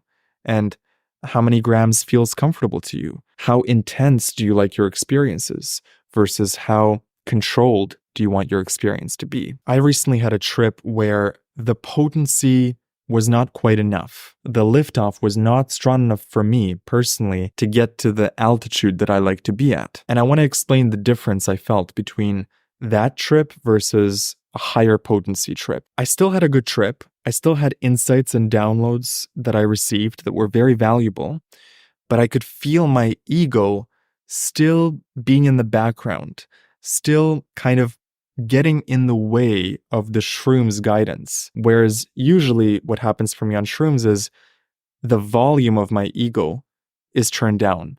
So it might still be there, but it's very, very quiet. And on this trip, the volume wasn't quite turned down all the way. So I still had access to my habitual ways of thinking and less access to the unlimited, expanded thinking of the mushrooms. And what I realized on that trip was how important dosage is for me. And that's what inspired this video. I realized, other people say that dosage is not so important, but for me, the potency matters. For me, I need that strong kick to catapult me into the cosmos so that I can see what I'm not seeing, so that my ego is not in the way, so that I can see my own blind spots, my weaknesses, my limitations, and get access to solutions that from my ego self, I can't really see it. I'm still stuck on ground level. And so what this trip felt for me was more of an extended meditation. I was expanded by the shrooms, but I wasn't tripping. It felt like I was connected to my expanded self, but that I could have used a little more expansion. And so that's a good metaphor that you can use as well when you're deciding on the dose. How expanded do you want to be? How much do you want to be stretched during this trip? If you've never done any stretching in your life, you may want to take it nice and slow and gentle. For any beginners listening to this, 1 gram of dry shrooms is the perfect place to start. It's gentle enough, but strong enough to give you an experience. Once you're more experienced, you can go to 2 grams, 3 grams, and so on. You just work your way up until you feel like, oof, that was a good workout. That stretched my mind, my body, my soul, my spirit. I feel like I've been sufficiently stretched. So until you get to that point, keep experimenting with the dosage. If you've ever done shrooms and you felt like, I didn't get too much out of it, consider that the dosage may have been the issue. That you may need a little bit more of a kick, a little bit more liftoff to feel that stretch. So here's my rule of thumb. For beginner trippers, if you're just beginning your mushroom explorations, take less than what you think you need. So if you think you need 2 grams, take 1 gram and see how it goes. Stay on the cautious side. For experienced trippers, those who have done many trips and they know what they're getting into, take a little bit more than what you think you need. Stretch yourself a little bit more, because as an experienced tripper, you've probably gotten comfortable at a certain level. And so it may be interesting to just stretch that box a little bit. Now, a couple disclaimers. Number one, if you're going to do this type of trip, you need to be prepared. So make sure you have everything in order. If you need advice on that, check out my video, The 8 Things You Must Know Before Doing a Mushroom Trip. And also check out my free mushroom trip checklist by going to mushroomchecklist.com. Disclaimer number 2. This is just my advice from myself to myself. I like to go down the rabbit hole. I like to go deeper into the layers of reality. Not everyone is like that. So always tune into your gut, tune into your intuition, and what you feel is the appropriate dose for you. I'm just sharing my experiences in the hopes that it's helpful for someone out there. Have a trip sitter for maximum safety and take a lower dose. If you ever feel unsure, just take a lower dose than usual. And like I said earlier, within the first hour, you can redose. So if you want to be cautious, take half of your dose in the first hour and then check in an hour later, see how you feel. If you're not feeling the effects super strongly, that's a good time to redose. So that's pretty much it. I just wanted to make this video because I keep hearing from other people that dosage isn't super important, or you can get to Mars with just 1 gram of shrooms. And maybe that's true for some people out there, but for me personally, I just don't find that to be accurate. Dosage is very important and gives you completely different experiences depending on what you need. So I hope this helps someone out there to understand what are the benefits of a more stronger trip and what are the benefits of a more gentle trip. And now you can decide for yourself, how potent do you want your trips to be? How much intensity are you willing to handle? How much dissolution of self are you willing to go through? As always, be intentional with every trip. Prepare, make sure everything is in order. Always respect the plant medicine. Make sure you download the Mushroom Trip Checklist at mushroomchecklist.com. That'll give you a lot of detail on what to do before, during, and after your trip for maximum safety. Today, I want to share with you the top benefits of mushrooms, why they're such powerful tools that you can use in your life to improve yourself, to gain new insights, new ideas, and to help you live life and help you align with your highest destiny. So number 1 is mushrooms tune you into your soul. It's like a recalibration. Taking shrooms is like having the best psychologist on the planet looking inside your mind, being able to see every flaw and every success of your character, and being able to gently work with you and guide you and give you homework and heal certain parts of you and illuminate other parts of you. It feels like someone just goes inside your mind and rearranges the furniture and makes it super neat and tidy.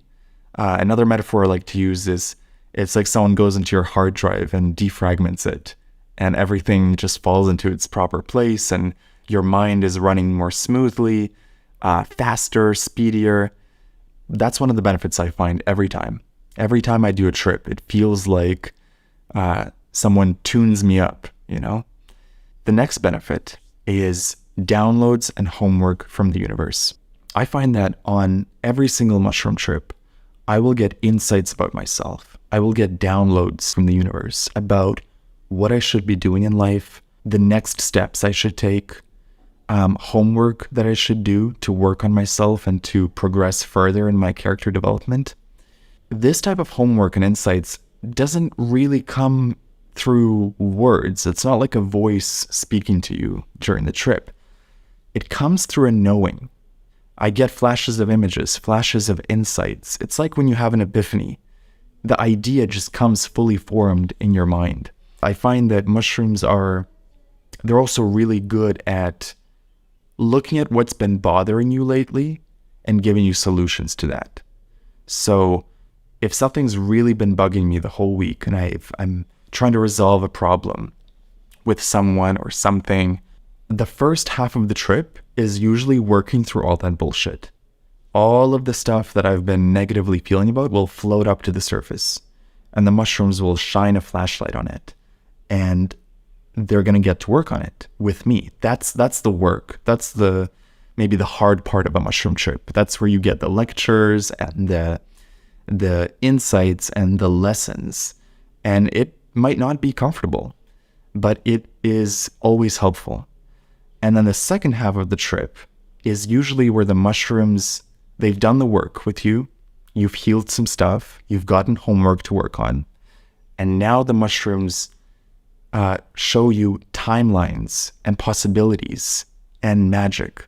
And what I mean by that is I usually start seeing what my dreams could look like or what they could come to fruition. It's like the mushrooms want to show me the highest version of myself, and they want to show me the possible timelines that I could reach if I keep doing the work, and if I keep doing the homework, and if I keep pursuing the path with the most courage.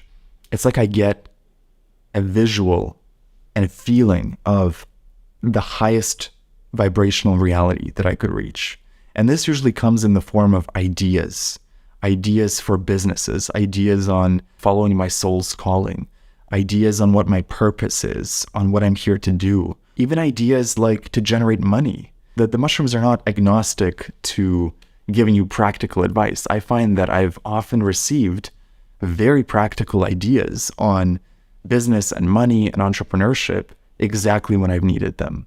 And other times they'll give you more spiritual lessons if that's what you most need to work on.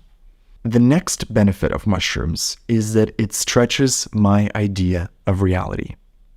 The things that I see on mushrooms, the things I experience on a deep trip have blown my mind. And it's not just the visuals. When you're on shrooms, your reality gets stretched and molded. After you've done a few mushroom trips and you've seen the crazy things that you could experience, you open your mind up to possibility. The mushrooms stretch your mind. And all of these 3D limits that we have, they disappear. They get broken. And you learn to see reality as much more than you previously thought it was. For example, it used to be that synchronicities and manifestations would have this surprising and shocking effect. But after doing mushrooms, they've become commonplace. They've become more regular appearances in my life. And it feels like I'm upgrading my idea of what's possible in reality. When you stretch the limits of your mind and you give your brain evidence that more is possible, more becomes possible for you. More opportunities, more shortcuts in life, more synchronicities, more manifestations. And I find that mushrooms are really, really good at stretching the mind into new possibility, showing you that there's more magic in life than maybe you've previously thought of. Another benefit of mushrooms is that they raise your frequency. If I'm going through a rough time and I haven't been able to come out of the funk, if I'm experiencing maybe some mild depression or I just feel stuck in life, mushrooms have been amazing at getting that energy unstuck. Now, some people will say, don't do mushrooms if you're in a bad mood. I have a different perspective on that. I think that if you've been in a bad mood and it's been going on for a few days or a few weeks or a few months, mushrooms might be exactly the thing you need to break loose from that mindset, to break loose of that stuck energy. And it doesn't mean the mushroom trip will be easy. It might be a really tough trip. And I've had those tough trips where I've gone into it knowing that I have work to do, that I have resentment, that I have anger, that I have depression, and that if I take these mushrooms, it's going to work with me on those things, but it'll be tough. What I find is that the first half of the trip is where the tough part is. That's where the work gets done. That's where the mushrooms are guiding you and they're telling you what you need to learn, but you got to do the work. You got to cooperate with them. You got to dance with the mushrooms. And if you're not dancing and you're resisting, that's where people have bad trips. But if you accept that the mushrooms are there to help, and you accept the feelings that come up and the frustrations that come up and all the emotions that you've been holding back, and you allow the mushrooms to work with you on those emotions, you're going to come out the other side. You're going to find the light. And you're going to have an epic trip. It might be tough in the beginning and in the middle, But I always find that the end is where you've broken through some limits. You have done the work, and you will feel the joy of coming out of that, of the other side. And it truly does raise my frequency. I feel like after I do a deep mushroom trip, my energy is skyrocketing. My manifestations come quicker. It feels like I'm on another frequency, and that the mushrooms have given me an upgrade in reality. And then you get caught up in life again, and you come back and you need another tune-up, perhaps. But over time, with consistent trips, maybe once a month, I have noticed massive changes in myself. I find that you do end up progressing over time, and it might take more than one trip to feel like you've made permanent changes. But every time things are getting chipped away at, every time there's layers that you're uncovering. And so it might take 4 or 5 or 6 trips before you look back and you go, wow, I've really grown here. It might not just come from one trip.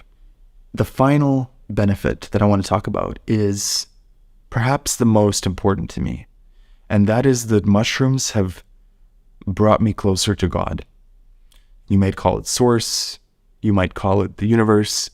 I feel so much more connected to not only my soul, but the entire consciousness container of reality.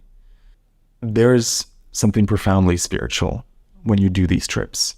And I find that for me personally, it's really connected me to God, and it's brought me a long-term relationship with God that I did not previously have. I feel like through mushrooms, I have built a relationship with God, one that I can turn to even when I'm not tripping. This is maybe the most mystical part of the shrooms, is that spiritual component that is hard to put into words, but you feel it. You might feel it watching a sunset while you're on shrooms. You might feel it while you're tripping alone in your room in pitch darkness. You might feel it while listening to the most beautiful music you ever heard. There's this deep, deep connection. Connection is maybe the word that most describes shrooms for me. Connection to your soul. Connection to the shroom energy. Building a relationship with the shrooms. Connection to God. Connection to nature. Connection to the sunset and the trees and the birds. And connection to life itself. Life with a capital L. You know, we tend to sometimes go through life going through the motions. And I find that shrooms brought me into alignment with life. That bigger thing. It's bigger than you. There's a destiny to it. There's a purpose to it. There's a bigger picture that when we're in our 3D human selves, we don't always see it. And on shrooms, you zoom out of your life and you see your expanded self. And you see your life from a totally new perspective, a more expansive perspective. So that alone makes shrooms for me an incredible tool. Even if I didn't get the benefits or the insights or the homework or the practical advice that I often get from shrooms, being connected to the universe. It's almost like in the movie Avatar, when they connect their tails to the tree and they're connected to the tree of souls. That's kind of what shrooms feels like. So, you've decided to trip on mushrooms or your choice of psychedelic magic. Whether it's your first trip or your 101st trip, here are 10 important reminders for you before you embark on your cosmic adventure.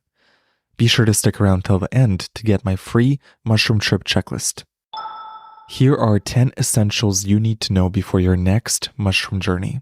Number 1, intention. Before you do any psychedelic trip, ask yourself, why am I doing this trip? Why now? What do you want to learn? Never do a trip without intention. Intention is like a lighthouse that guides you through the trip. So if or when you experience a challenging moment during the trip, you have your intention. You know why you're going through this. And in a funny way that you can't predict, your intentions will manifest themselves during the trip. I've even intended for business advice and gotten it on a mushroom trip. So it doesn't have to be something spiritual. It can be something health related, relationships, entrepreneurial, financial, whatever is your most pressing need or your most difficult challenge right now that you need an extra hand with. Ask the mushrooms for help. Ask the mushrooms to guide you, to show you what you're not seeing. That could be your intention, by the way. Show me what I'm not seeing. Show me what my blind spots are. Number 2, preparation and environment. Double check your environment. Make sure it's comfortable. Make sure you have privacy. Make sure you've set aside the time, that you have no urgent business to take care of. Make all the arrangements you need to make ahead of time. I recommend low lighting, a great music mix to guide your journey. Check out mushroomplaylist.com for some shroomy mixes. Prepare some blankets and pillows. Have some water nearby. Put your phone on silent and turn off notifications. As one person commented on a previous video of mine, you want to be in a comfortable place to melt away, and I couldn't agree more.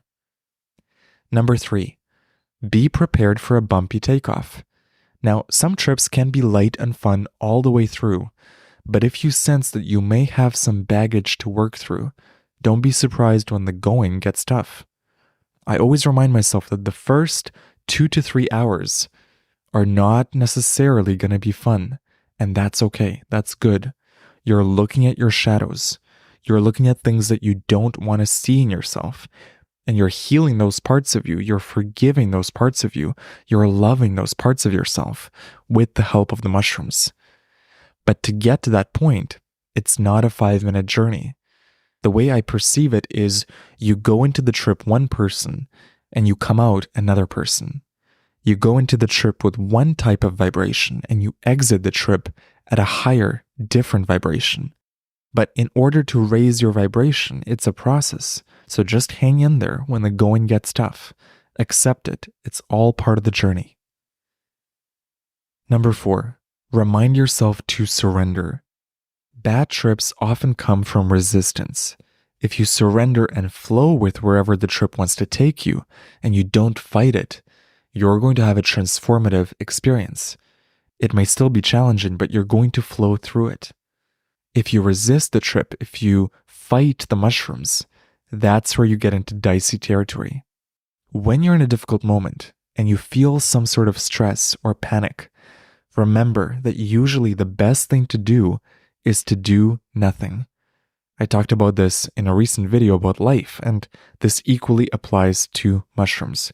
When you're facing a challenging moment in a trip and you feel stuck, just get still. Observe, listen, breathe. And I promise you, the trip will shift. Something will shift in the trip. You will gain a new understanding.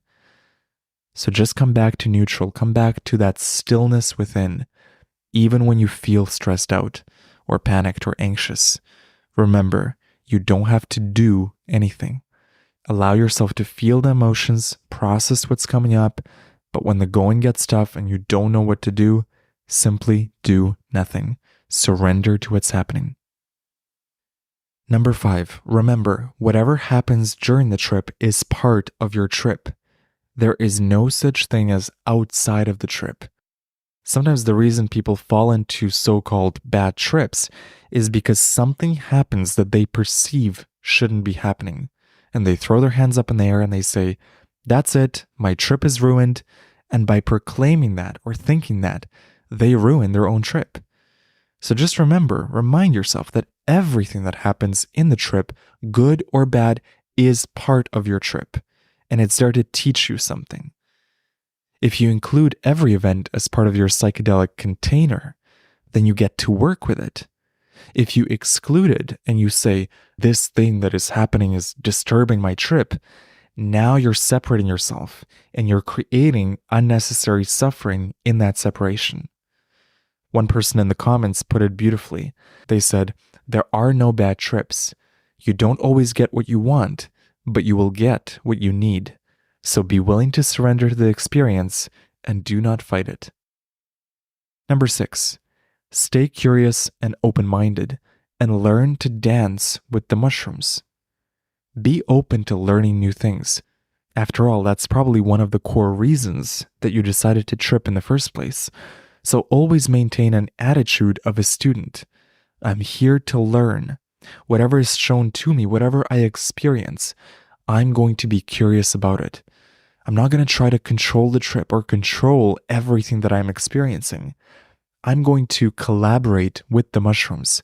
I'm going to dance with them. It's a partnership. You're not driving the car during the whole trip. You're in the front seat, you have a great view, and you can suggest things to the driver, but the mushrooms are driving the car. They're taking you on this journey. So put on your seatbelt, relax, and enjoy the journey. Number 7, when in doubt, meditate on love and gratitude. Just repeating the words, I love you, or I love myself, or I forgive you, or I forgive myself.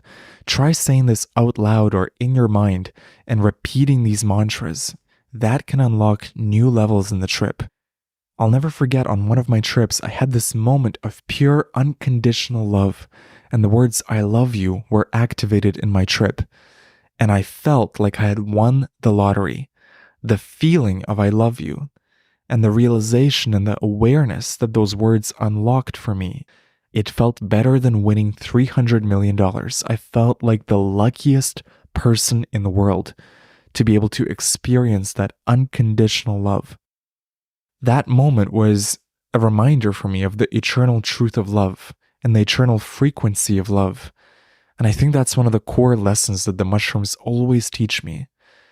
Try and activate that lesson by meditating on love, self-love, gratitude, and forgiveness.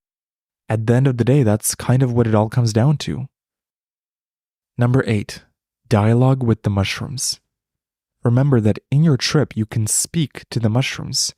You can request things from the mushrooms. You can ask them to go more gentle or to give you a more profound, intense experience. If you're confused or stuck on a specific lesson, you can say, I need more. I need more clarity here. I need more information. Show me what I'm missing here. Show me what I'm not seeing. If you're facing a challenge in your life, bring that to the trip. Almost like bringing a challenge to a therapist and saying, hey, I'm stuck. I have no idea what to do here. Can you help me out? You can speak to the mushrooms in your mind or out loud, and you'll receive answers in the form of feelings, images, maybe even words. All you have to do is ask, and then listen, and dialogue with the mushrooms in your mind. I love how one person put it. He said, listen and speak to the mushrooms. Whether you believe it or not, the mushroom speaks, teaches, and shows a lot of messages through the visual content, the emotional content, and through speaking directly to you. And this is beautifully put. I 100% agree. Treat the mushrooms like a sentient being, because it is. It's a sentient energy that you can communicate with, learn from, be guided by, and get answers and advice from. Number 9, trust in the catharsis. So sometimes you go into a trip and you end up in a hairy situation, a difficult place, an emotional place that feels like grief, sadness, maybe betrayal, rejection. The mushrooms can bring up a lot of old baggage up for you to look at, to work at. This is good. But when it gets intense, too intense, remind yourself that you will find clarity and light by the end of the trip. There is a light at the end of this tunnel. There's been moments in my trips where I thought, I cannot imagine how I'm going to navigate out of this dark place that I'm in. I can't imagine what could possibly happen in the next 3, 4, 5 hours to alleviate the pain that I'm feeling. But always, without exception, I find catharsis at the end of the journey. Like going through stormy clouds, and finally the sun breaks through and you go, I knew it. I knew the sun was there. I just forgot it for a little while because I couldn't see it. The clouds were too dark, too dense. But it's there. I see it now. And the mushrooms are so good at doing this. They show you the light that has always been there. And it may take 6 hours, it may take 8 hours, but trust in the catharsis, trust in the light, trust that by the end of the journey, you will see those rays of sunshine. Number 10, just go with it. Whatever happens in your trip, just go with it and relax and stay centered. And if you don't know what to do, get still and listen. Or dance to the music. Find a way, any way, to flow with the waves of the trip, like surfing in the ocean. If you miss a wave, don't worry. If you stumble and fall, don't worry. Don't focus on the single wave. Just focus on the general flow of your trip, and you're going to be golden. For more details on what to do before a trip, during a trip, and after a trip, check out my free mushroom trip guide at mushroomchecklist.com. It's a free PDF and audio that I've put together with my best tips on what to do before, during, and after your psychedelic journey. Thank you so much for listening, and I'll see you in the next episode. In this podcast, I'm going to share with you 5 essential touchstones that I've learned from psychedelics, and how these touchstones apply not only on a mushroom trip, but how they serve you in navigating the trip of life. I like to think of every day as a psychedelic trip. How you navigate your day, how you handle your emotions, how you perceive the events that happen to you or for you. It's very trippy. And in the same way that you would prepare for a hardcore ayahuasca ceremony or a deep, profound mushroom trip, let's prepare for the trip of life. Let's find out what are some touchstones that can help us surf the waves of your daily trip on planet Earth. The first touchstone I want to share with you is intention. When you go into a psychedelic trip, intention is paramount. If you do a trip unintentionally, you're inviting all sorts of chaos. If you go in with a very clear intention, why am I doing this trip? Why now? What do I want to learn? What do I want to get out of this? It sets up an energetic container that allows your trip to flow in the direction of your intention. Life is very similar. If you begin each day with very clear intentions, the days just flow so well. If you begin your month with very clear intentions, knowing exactly what you want to get out of the next month, now you're setting yourself up for success. If you begin your year knowing exactly where you're going and what you intend to achieve, no matter the ups and downs you go through, you have your North Star, you have your guiding light, your vision. So always be intentional. You can never be too intentional. Before you do anything, before you agree to anything, before you go to a meeting, before you begin a new project, before you start a new business, ask yourself, what are my intentions? Why am I doing this? What do I truly intend to create here? When you lack intention, when there's not a strong enough reason for why you're doing something, that's when you know it's not the right thing for you. The foundation is not there. The integrity is not there. So intentionality cannot be overlooked. It is the key that unlocks all other keys. The second touchstone is curiosity. In a psychedelic journey, when you encounter a difficult moment, or you're having a scary experience, something dark comes up, you can panic and be afraid, or you can get curious about it. Get curious about the darkness. Get curious about what's showing up. Why is this uncomfortable? What are you not wanting to see about yourself in the darkness? Curiosity dissolves fear. You cannot be curious and afraid at the same time. Curiosity was one of Steve Jobs' most important values, and I can see why. It's an incredible tool for understanding yourself, understanding life, and arriving at new, unexplored solutions. So, we understand the power of curiosity in a psychedelic trip. What about the trip of life? When you encounter a trigger in your life, when you encounter a so-called negative event, when you encounter an interaction with someone that leaves you out of sorts, before you put up your walls and resist, before you get angry, before you get defensive, get curious. Why do I feel this way about this person? What button did they push here? Let's get curious. When you feel like someone crossed your boundaries, what boundary specifically do you feel has been crossed? Let's get curious. Let's find out. When you feel like your intuition is saying no about something, but your logical mind is saying yes, get curious. What's going on here? Let's dig deeper. When you feel resentment around someone, instead of blaming or feeling frustrated, get curious. Ask yourself, this is a curious mix of emotions I'm feeling here. What is the actual root cause of this? Let's get curious. Being curious dissolves blocks. It dissolves resistance. It untangles the web, and it allows you to see very clearly what needs to be seen. Curiosity allows you to see your own blind spots.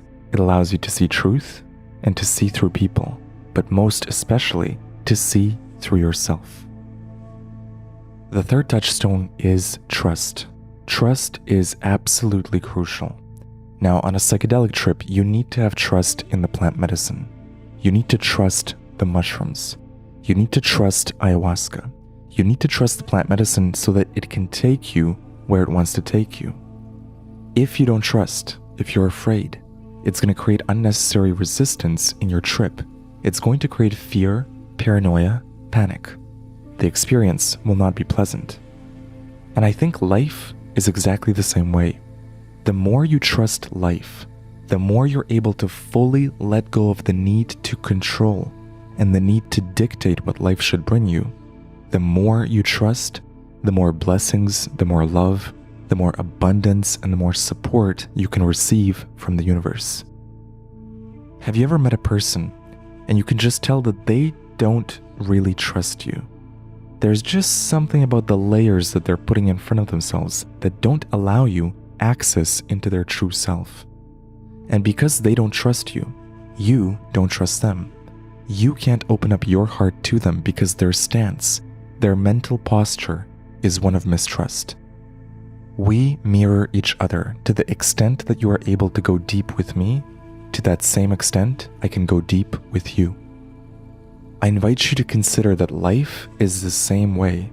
When you mistrust life, when you doubt that the universe has your back, when you don't have faith in the Creator, you are mentally and vibrationally telling the simulation that you're not ready for more abundance. You're not ready for the blessings. If you don't trust the giver of the blessings, how can you receive them? Abundance and fear don't go together. There is no abundance without trust. So cultivating trust in life, cultivating trust in yourself, cultivating trust in your friends, it unlocks the gates of prosperity. Someone who is truly abundant in every sense of the word, in their personal life and their professional life, they have deep trust in themselves. They have deep trust in life, and they have deep trust in the people they surround themselves with. Cultivate more trust in life. The fourth touchstone is surrender. In a psychedelic trip, the more you're able to surrender to the flow of the trip, surrender to where the shrooms are taking you, surrender to the lessons that are coming up, surrender to the discomfort, surrender to the love and the beauty, the more you surrender, the more you are able to receive. In the trip of life, we equally have to learn to surrender. When we try to control every little thing, we are blocking our own blessings. When we resist what's happening in the trip of our life, we block ourselves from the gift in the situation. So the next time something goes wrong, surrender to it. Ask yourself, what is the lesson for me here? What is the gift for me? Might this be a blessing in disguise? That's where curiosity helps as well. Get curious about what you think has gone wrong. Surrender goes hand in hand with trust. You cannot surrender to life if you don't trust life. So the first key is to develop and nurture the trust with life itself.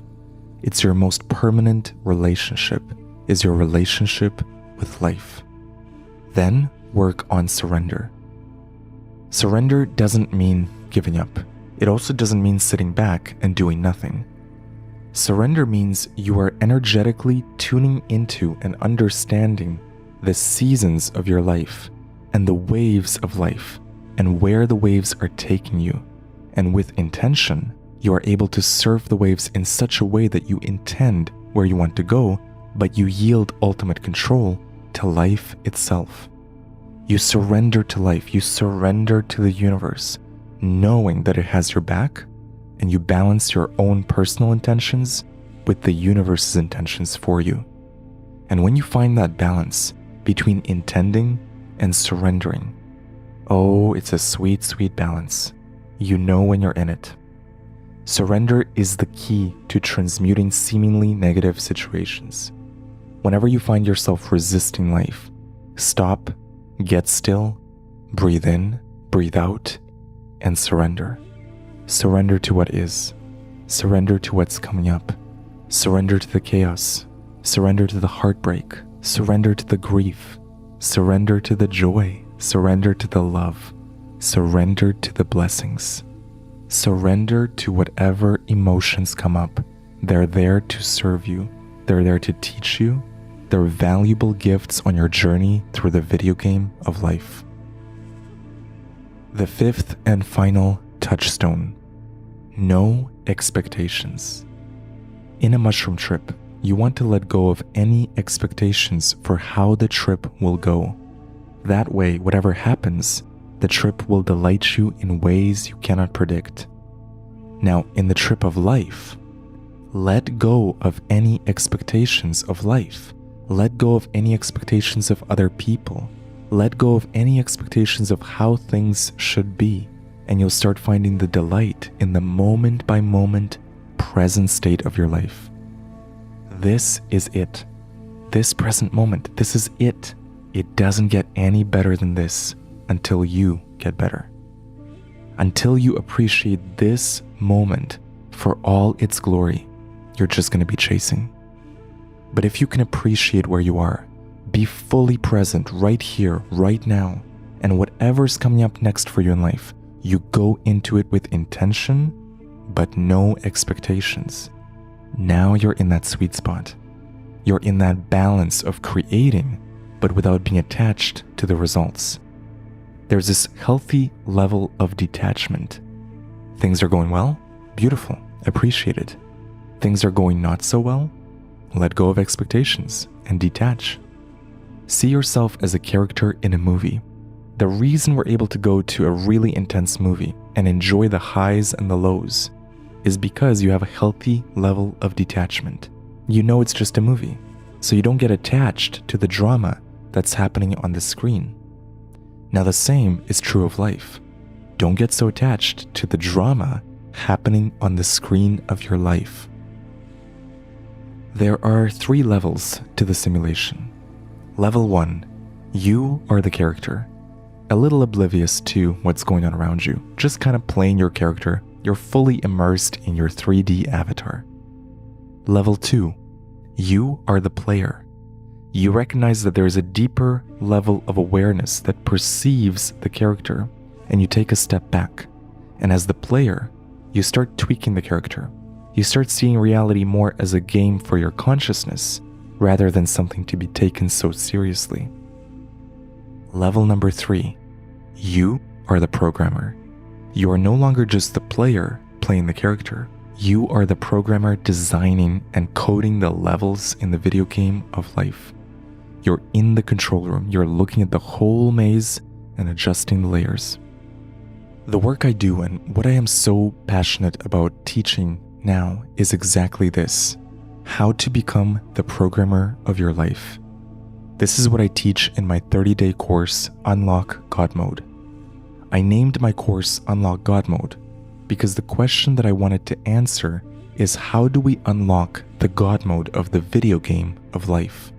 What are the practical tools that you can implement in your life today that can unlock greater levels of flow, abundance, love, and freedom? I've put all the lessons that I've learned from life, from psychedelics, from experience, from success, from my failures, I've put it all into this course, and I hope you get to join me in this 30-day adventure. To learn more about the course, go to unlockgodmode.org or use the link in the show notes. For now, begin with the 5 touchstones: intention, curiosity, trust, surrender, and finally, no expectations. Practice these beautiful principles and watch how life starts to flow, how you're able to align yourself to every situation, and how you're able to surf the waves of life. I hope to connect with you one day inside my course, inside my community. Thank you so much for listening. I hope you learned something from this episode, and may you find your alignment in life. Thank you for listening. Have a blessed day, and I'll see you in the next episode. Hello, beautiful soul. Let me share with you some of the lessons I learned from a mushroom trip. Very recent. I did one yesterday. Took my breath away. This was one of the most exhilarating mushroom trips of my life. I can't even describe the things I saw and the things I experienced. And it made me realize the depth of this trip and the exhilaration of it and the roller coaster nature of a mushroom trip. I wanted to talk about that in case anyone is going through similar deep trips and perhaps they're a little bit nervous about going on a deep trip or they don't know if they'll be able to handle themselves. I have a belief that the mushrooms will give you what you can handle. If you go into it with a good intention and an intentional dose, meaning, yes, you can push yourself to an extreme if you feel called to it, but you don't do it recklessly, you do it with intention. If you want to do a deep trip, why do you want to do it? Is it to escape? Is it to discover something new? Is it from a place of curiosity? I feel like intentions that come from a place of curiosity have very positive power in them.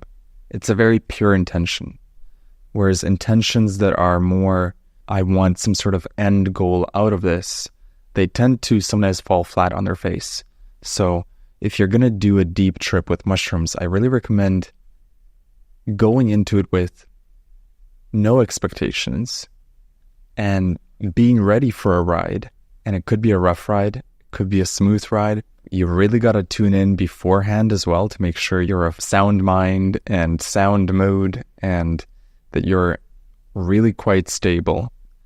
So this trip that I did yesterday, it pushed me in so many beautiful ways. And I'm not sure if I had done this sort of trip a year or two ago, if I would have been able to handle it. Maybe I would have, but it seems to me like the more you explore this world, the more you learn how to navigate it, and the more you learn how to surf the waves of energy. I really like the surfing analogy because it feels to me like if you're a surfer and you want to ride the really big waves, you've got to train your way up there. If you do that and you pull it off, then that ride can be the most exhilarating ride of your life. But if you go and try to surf a big wave before you're ready, it'll probably slap you around a little bit. And that's what happens in mushroom trips as well, is sometimes people get cosmically slapped if they go into a territory that they're not necessarily ready for.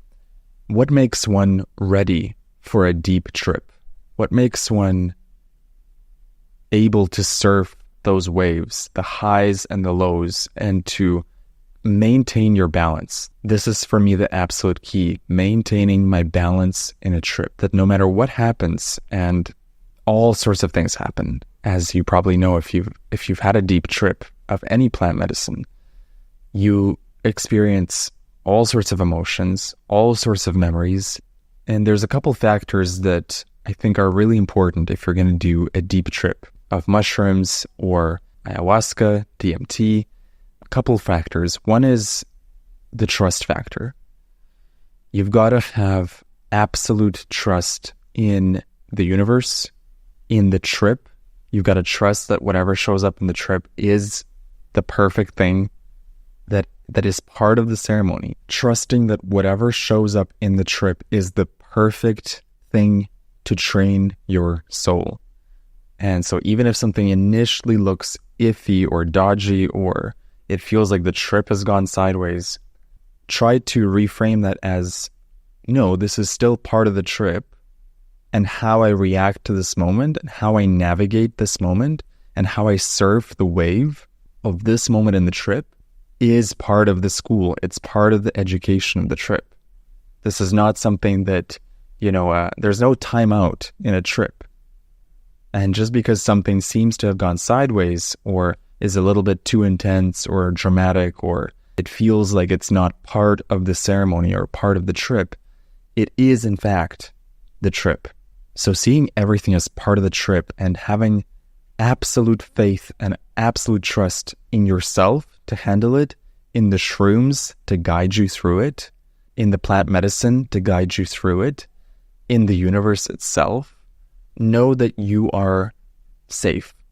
And I should pause here and say this applies specifically to intentional trips done in a proper environment, meaning your home, a safe environment, somewhere where you feel comfortable, somewhere relatively private, either by yourself or with good people. If you're doing shrooms recklessly in an inappropriate environment, like a party or a place where there's a lot of people, a lot of energies, you may have a good time, but that is not surrendering to the trip. That is not trusting and having faith that everything will be good, because you have not done the prep work required. Very important to do the prep work before you start a trip, making sure you're in a good environment, you've got a good intention, you're coming into it with a clear mind, a pure mind.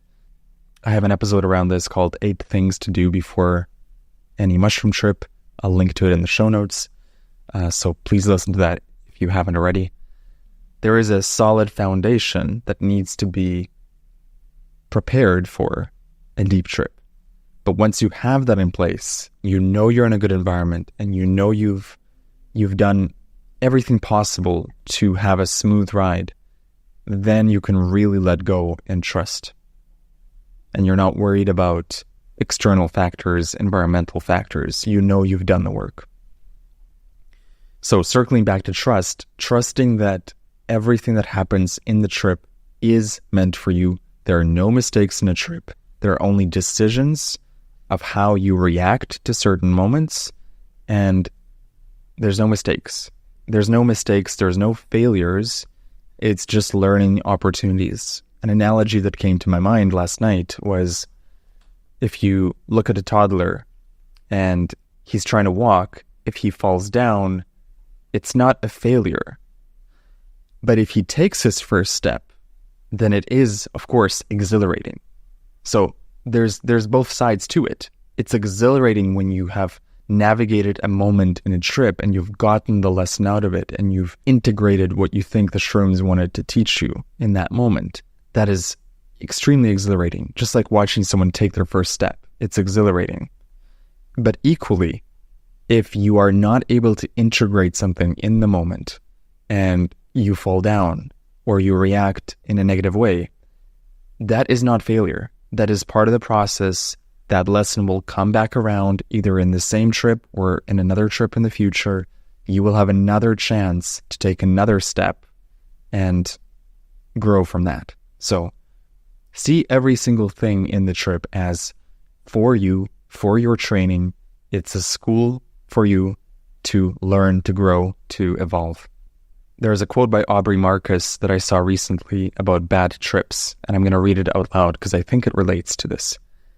A psychedelic trip only becomes a bad trip when you place something happening outside of the ceremony.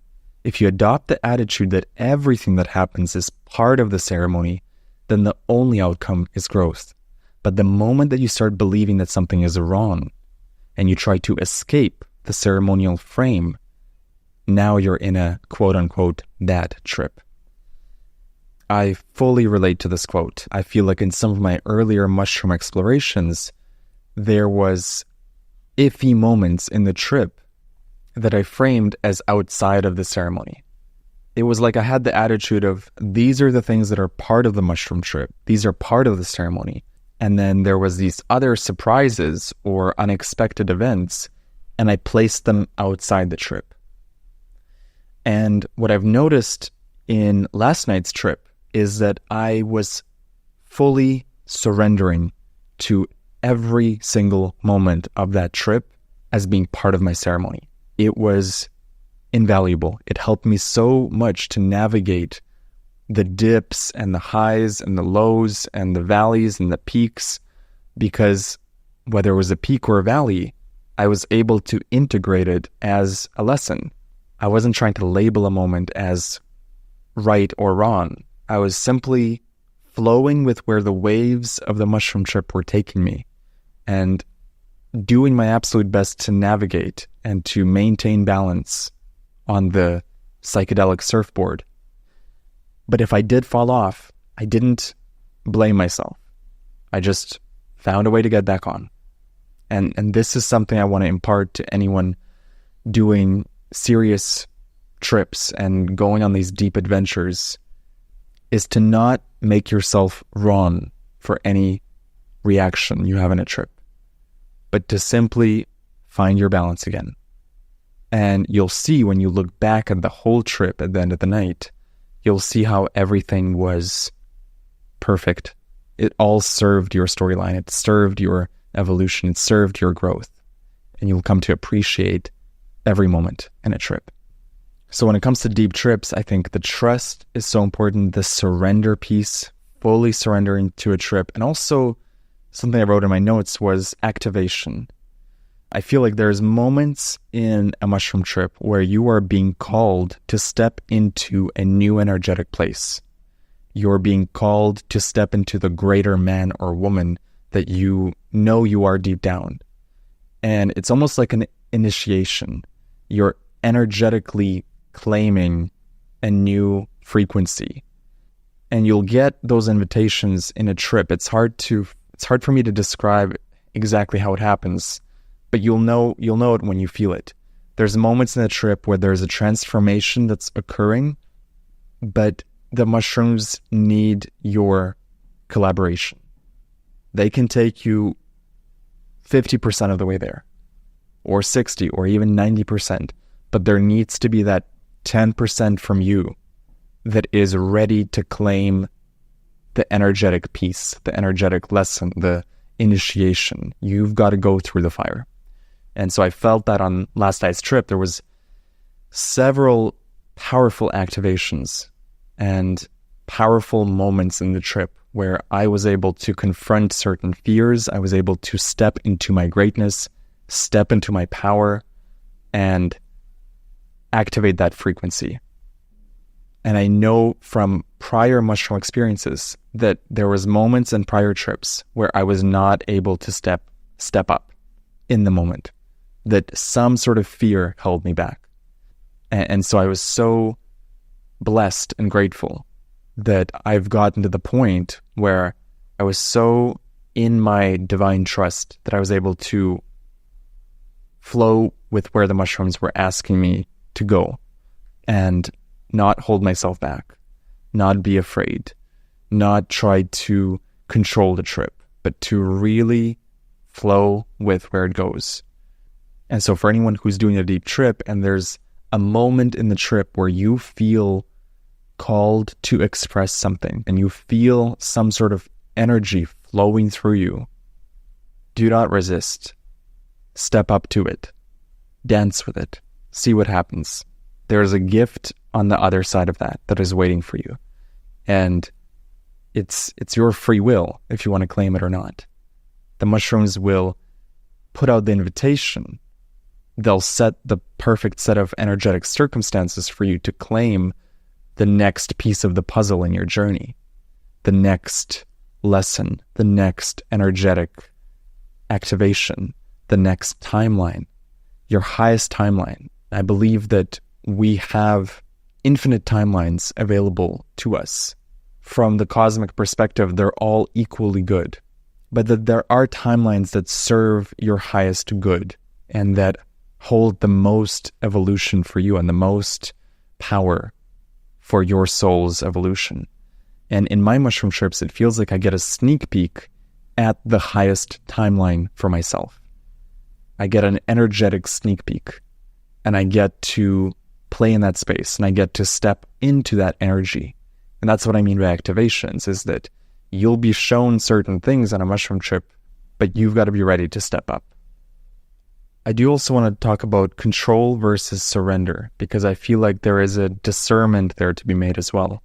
So I do talk a lot about surrendering to a trip, but equally, you've got to also direct the trip. This may sound paradoxical perhaps, but you don't want to surrender to the point where you give away any sort of agency or power in the direction of your life. You are the director of your life, and you are also the director of this experience. Now, if I circle back to my surfing analogy, I think this will make sense. When you go and choose to surf in the high waves, you have to surrender to Mother Nature. But equally, you have to direct your flow and your balance and the direction of your surfboard. So you've got to direct the trip as well. And so it's not accurate to say that you should surrender to the point where you completely let go of control of the board. That will happen in certain moments. Like an ego death, I think, is a good example where you actually do need to fully surrender, but you'll know it, you'll feel it. And this is where I feel the discernment has to come in. There's moments in the trip where you got to step up and direct. And you got to make choices of, this is how I want the trip to flow. And there's other moments where you have to feel the waves and go, these waves are clearly leading me somewhere. I'm going to surrender to the flow. You will feel it. You'll feel the best course of action is to surrender. For the most part, surrender is your best bet. But equally, remember that you have the directing power. And if you want to step in the trip and you want to intend something new, or you want to change the music, want to change the environment, you can do that. You just have to be very discerning about where that desire is coming from. And you don't want to overpower the mushrooms. You want to really work with the mushrooms and collaborate and hear them out. And if they're leading you somewhere and it's uncomfortable, but it feels like a lesson for you, then surrender to the lesson. I might talk more about this in a future episode because I feel like this is a nuanced subject, and I would be curious to know what your experiences have been with surrender versus directing. If I can use a filmmaking analogy, it's like when you're directing a film, yes, you are the director, but equally there's factors outside your control, like the weather, the lighting, the way your crew works, the way your actors work. There's certain elements in filmmaking that as much as you can direct it, there's also a piece of it that you need to surrender or flow with. But you don't surrender in a haphazard way. You're flowing with the circumstances of the film set. And so if we tie that back into a trip, the trip set, you're flowing with where the trip wants to take you and equally being intentional about it and equally surrendering to the magic. When the magic comes up in a trip, you don't want to direct that at all. You want to take it in. You want to learn from it. There's another lesson I wanted to touch on, which is that one of the things that helps you maintain balance in a deep trip and also in life, right? This is so funny because so many of these lessons from mushrooms apply to life equally. You want to remain unmoved. There's a Neville Goddard quote that describes this perfectly. Neville was a mystic in the 1900s. He wrote a lot about reality creation, manifestation. He didn't use the word manifestation, but that's what it would be called today. And here's his quote. "Standing still is the deep conviction that all is well. It is done. No matter what is heard or seen, you remain unmoved, conscious of being victorious in the end." And there's another quote where he used the same line. You remain unmoved and unimpressed. Unmoved and unimpressed. I feel like these are very powerful words. So I'll talk about this first from Neville's perspective and then the mushroom perspective. So from Neville's perspective, what he's talking about here is in the 3D hologram, the 3D events, they're illusions. And you must remain unmoved and unimpressed when things seem to be going sideways. And you must hold firm to the conviction in your mind, in the mental world, that all is well, that you are victorious, that things are working out for you. And when something in the 3D contradicts that, you remain unmoved. Now, it doesn't mean you deny it. You just remain unmoved. You don't emotionally attach yourself to it. Now, the way I see this playing out in a mushroom trip is very, very similar in that in the mushroom trip, all sorts of things can come up. Scary things, nerve-wracking things, exhilarating things. And when something comes up that is overwhelming or scary, the best thing you can do is to remain unmoved. Don't let the illusion move you. Learn from it, listen to it, see what the mushrooms want to tell you, see what this moment, even if it feels scary or uncomfortable, get curious about it, don't deny it, but remain unmoved. The way I've seen this play out in some of my previous trips when I was less experienced is something would happen in the trip that I felt was wrong or bad, or I didn't want to experience it. And I would basically do the equivalent of running around trying to fix it. This is perhaps what people mean when they say they spiral down in a trip or they go into a thought loop, is that they get very involved in what is being shown to them and they go down this rabbit hole. And sometimes it's hard to come out of that. And what I've learned in my trips is that you have some control over how attached or detached you are from the trip. There's moments in a trip where something will float up to the surface, a memory or an emotion, and you can get really attached and follow that tangent, God knows where. Or you can observe it. You can become a bit of a detached observer and just look at it. You can remain unmoved and just observe what's going on without being so emotionally tangled up in it. And this, I feel, is one of the keys to navigating a very deep trip that will take you into all sorts of places, and you really want to maintain that balance. And the best way to maintain your balance is to be discerning, be vigilant, be a student of the trip, but be unmoved.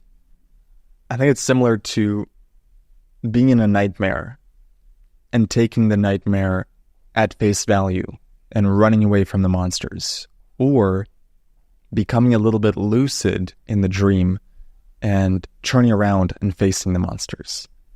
And immediately the monsters lose all power. You know you're in a dream.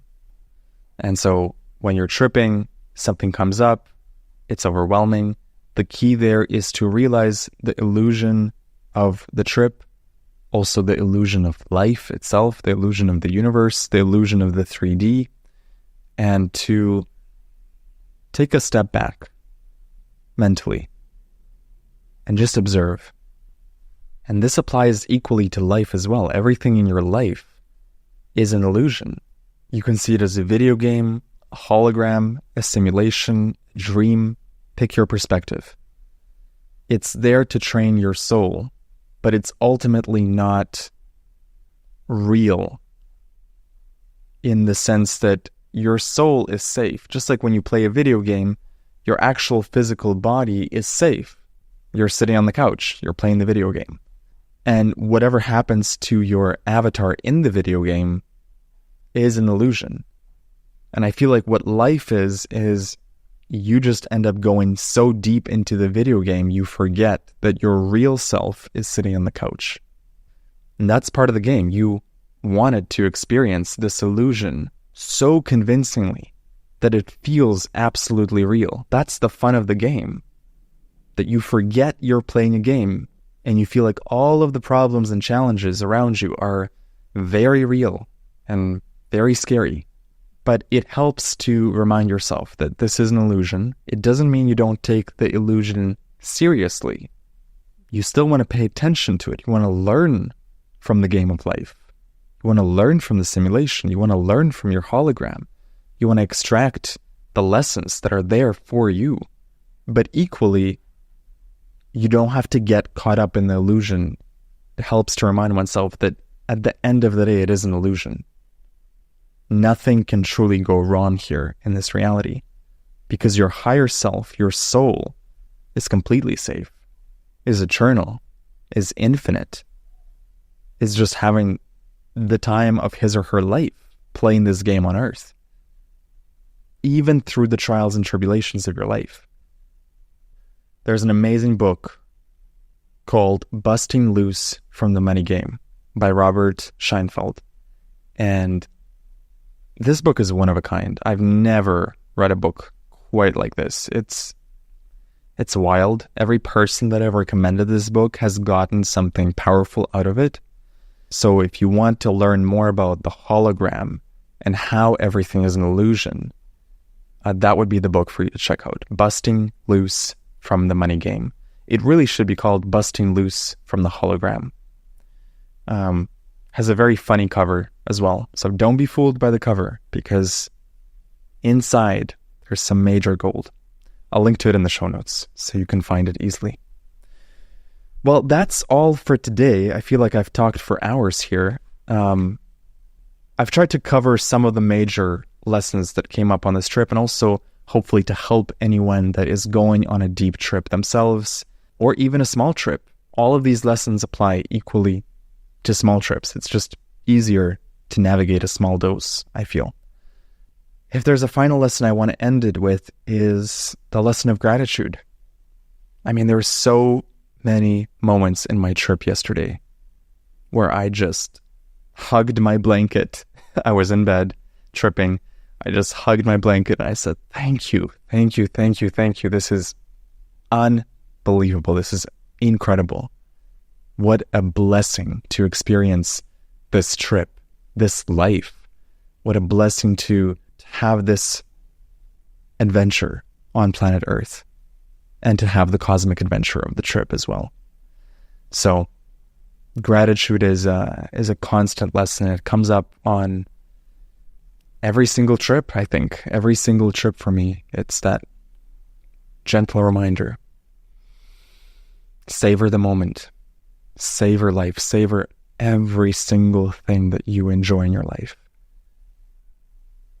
Really squeeze the juice out of every beautiful moment, because it's there for you. It's all for you. Well, thank you for listening. If you want to hear more episodes, go to the Microdose at microdose.fm. I also have another podcast called The James Xander Trip, where I talk to guests about the nature of reality, mushrooms, psychedelics, mindset, entrepreneurship. So you can find that at jamesxander.com. And I also have a YouTube channel. Please check it out in the show notes. And I'll see you in the next episode. Much love. Okay, hold on. There's more lessons. I was going to end this episode, and then as I paused the recording, more downloads came in.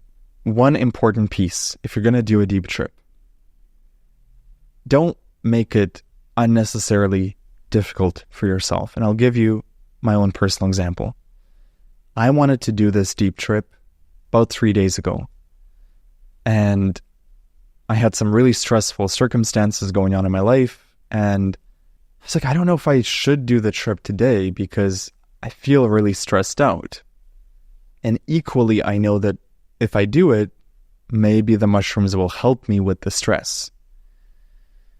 And I tuned into it and I thought, no, this is not the day to do it. I'm not going to use the mushrooms as a way to dissolve stress. I'm going to deal with the stress on my own, and I'm going to do this trip in 1 or 2 days. And I'm sure that any lessons that I needed to receive today, if I'm still needing to hear them, they will show up in 2 days. And that's what I did. And when I did the trip yesterday and I tuned in before the trip, I felt really good. I did not feel stressed. I felt like I was in the perfect mind space to go into this trip. And I think that's why it flowed so well for me, and why I was able to navigate it in with balance, with grace, with trust, with surrender. Because I felt really good going into it. In fact, when the shrooms started kicking in, I felt the roller coaster beginning quite early. And from my experience, I know that the earlier I feel the roller coaster, that means it's just going to go that much deeper in an hour or 2 or 3. So I knew I was embarking on a pretty deep journey, but I felt nothing but exhilaration. But I know that had I done this trip 2 days ago in that stressful state, probably it would not have been the same trip. It would have been a much more difficult trip, much more painful trip. And there are times where I like that. I like to bring the difficulty of life into a mushroom trip and work with the mushrooms on that. There's nothing wrong with a difficult trip. But it's different flavors for different times, so I feel like really tune into what kind of trip you want to have, especially if you're doing a deep trip from a sense of curiosity and exploration and non-attachment. I think that was the key as well. If I'd gone into the trip when I was stressed out, I would have had a subconscious attachment to solving the problem I was stressed about. I would have been asking of the shrooms to help me with this specific problem. I need this solved. I need this fixed, Whereas when I did it yesterday, I had no attachments. I was very ready to learn and I was open to all lessons, but I wasn't needing to fix anything. I knew that whether I did this trip or I didn't, whether I got lessons out of it or it was just a fun ride, I would learn something out of it. And that state of non-attachment, I really want you to feel that before any deep trip. Be unattached. Don't expect any lessons to come in. They will come. Absolutely, they will come. I think it's impossible to have a deep trip and not learn something about yourself, about life. The lessons will come. But which lessons and how they come and which problems they solve for you, they're not really going to solve. You're going to solve your problems for you, right? The mushrooms will give you guidance, but it won't be, don't prescribe which guidance you want to receive. I think that's super, super helpful. So that was the bonus lesson for those who stayed till the end. There was one other thing. The playlist that I listened to yesterday for my trip was the most amazing playlist. I knew it was going to be an epic playlist because it's by one of my favorite musicians, but man, this was just the perfect playlist. So on YouTube, you can find it by typing in Marsh DJ set live from Castello. I'll link to it in the show notes. If you're doing a trip soon, I highly recommend this playlist. And I also have many other playlists from my previous trips that I have stress tested. I have mushroom tested them. They are proven to work, and you can find those at jamesxander.com/playlist. I'll put that in the show notes as well. Hello, beautiful soul. Today we're going to talk about the number one fear that people have around psychedelics, which is, will I lose control of myself, of my mind, of my body? Will I lose control during the trip? At this point, I've done dozens and dozens of psychedelic trips, probably close to 100 trips. And that includes mushrooms, LSD, DMT, ayahuasca, and also non-psychedelic things like MDMA and cannabis. And I can count on one hand the amount of times where I truly felt like I was losing control of a trip. For the vast majority of my trips, even the most intense and difficult trips, I knew exactly where I was, I knew who I was, I understood what was going on. I also had no desire during any of my trips to jump out of a window or do anything reckless or crazy, the way that it's often portrayed in the media. A good metaphor that we can use for a trip is that of a roller coaster. Imagine you're on a roller coaster ride. It's very intense. It's a hardcore ride. You might not even enjoy it at times or feel like it's too much, but you still know who you are. You know where you are. And when the ride is done and over with, you're back in one piece, and then you can reflect on the experience. Where people lose control of a trip, because it does happen, where people lose control is when they're in the wrong environment, they're with the wrong people, or they don't know the people they're with at all, and they have not set a clear intention. They're doing psychedelics very unintentionally, very spur of the moment. They have not planned it. They don't know the environment. They don't know the people. This is where you can get in trouble. If you get the fundamentals right, the environment, the people, the set and setting, the intention, the mood and the feeling that you're going into the trip with. That alone, I would say, is enough to guarantee that while you still may have an intense trip, you're not going to lose yourself in it. You're going to be transformed. You're going to be shifted during the trip. Another moment where people might lose their sense of control is when they can't surrender to a trip. They feel a lot of blocks, a lot of resistance coming up, and they resist the flow of the trip. That's where they feel like they're losing control. So instead of worrying about losing your mind or jumping out of a window, instead think about getting the fundamentals right. Pick a very safe, comfortable environment to trip in. Pick a person that you can trip with who you feel comfortable around. Get clear on your intention and why you're doing this trip. Get all the fundamentals right before you start the trip. This will give you the most sense of control, a sense of well-being, a sense of you prepared, you've set the intention, and now you're free to surrender to the trip. Also, don't take a crazy dose. If you really care about control, you can start with a very low dose of mushrooms, a very low dose of acid, or whichever psychedelic you're tripping with. You don't have to go hardcore. The higher the dose, the more likely that you will lose yourself in the trip. Now, to me, that's a good thing. I want to get lost in the trip. I want to explore my consciousness. But I know for some people, they want to stay grounded. They want to stay, on Earth level. They don't want to go to Mars. And in that case, just take a small dose, start slow, start gentle, and that'll keep you safe and grounded. I think there's a fear behind the fear of losing control. That the real fear that people have is the fear of transformation. They know deep down that when they take the mushrooms or they take the acid or they do ayahuasca, that they're going to be fundamentally changed in some way. But they don't know in which way exactly they're going to be changed. And that can create anxiety. So they're not afraid of losing control. They're afraid of the transformation that could happen because they don't know what that's going to look like on the other side. You feel like the mushrooms or the plant medicine or the psychedelic will change your default settings in some way that you're not going to like after. So 2 things I want to say about that, and I can only speak for myself, but the changes that I've personally experienced from mushrooms, from DMT, from ayahuasca, have been overwhelmingly positive. It's like getting a free software update. It's like getting your cache cleared, your RAM cleared, your system reset. To me, it's the gift of all gifts. It's the reason why I want to do psychedelics, is because I know they're going to work on my psyche, they're going to work on my soul, and they're going to change and shift things in such a way that will make me a better person, a stronger person, a more resilient person. So for me, I welcome the changes, and I suggest you go into it with the same attitude.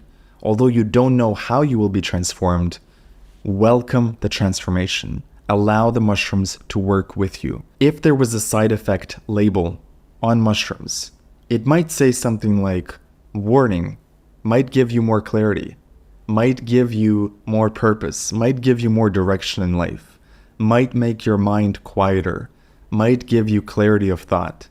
So to me, those are all amazing side effects. And also it feels like the changes that are being made with your consent. There's an energetic consent between you and the psychedelic.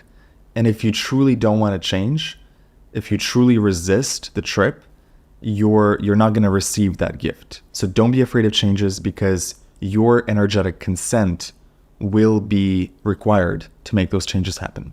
And number 2, these changes are not necessarily permanent. You have to work for it.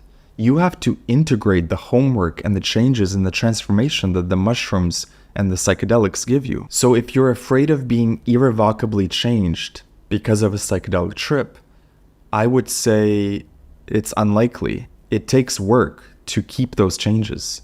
It takes integration. It takes understanding. It takes practice.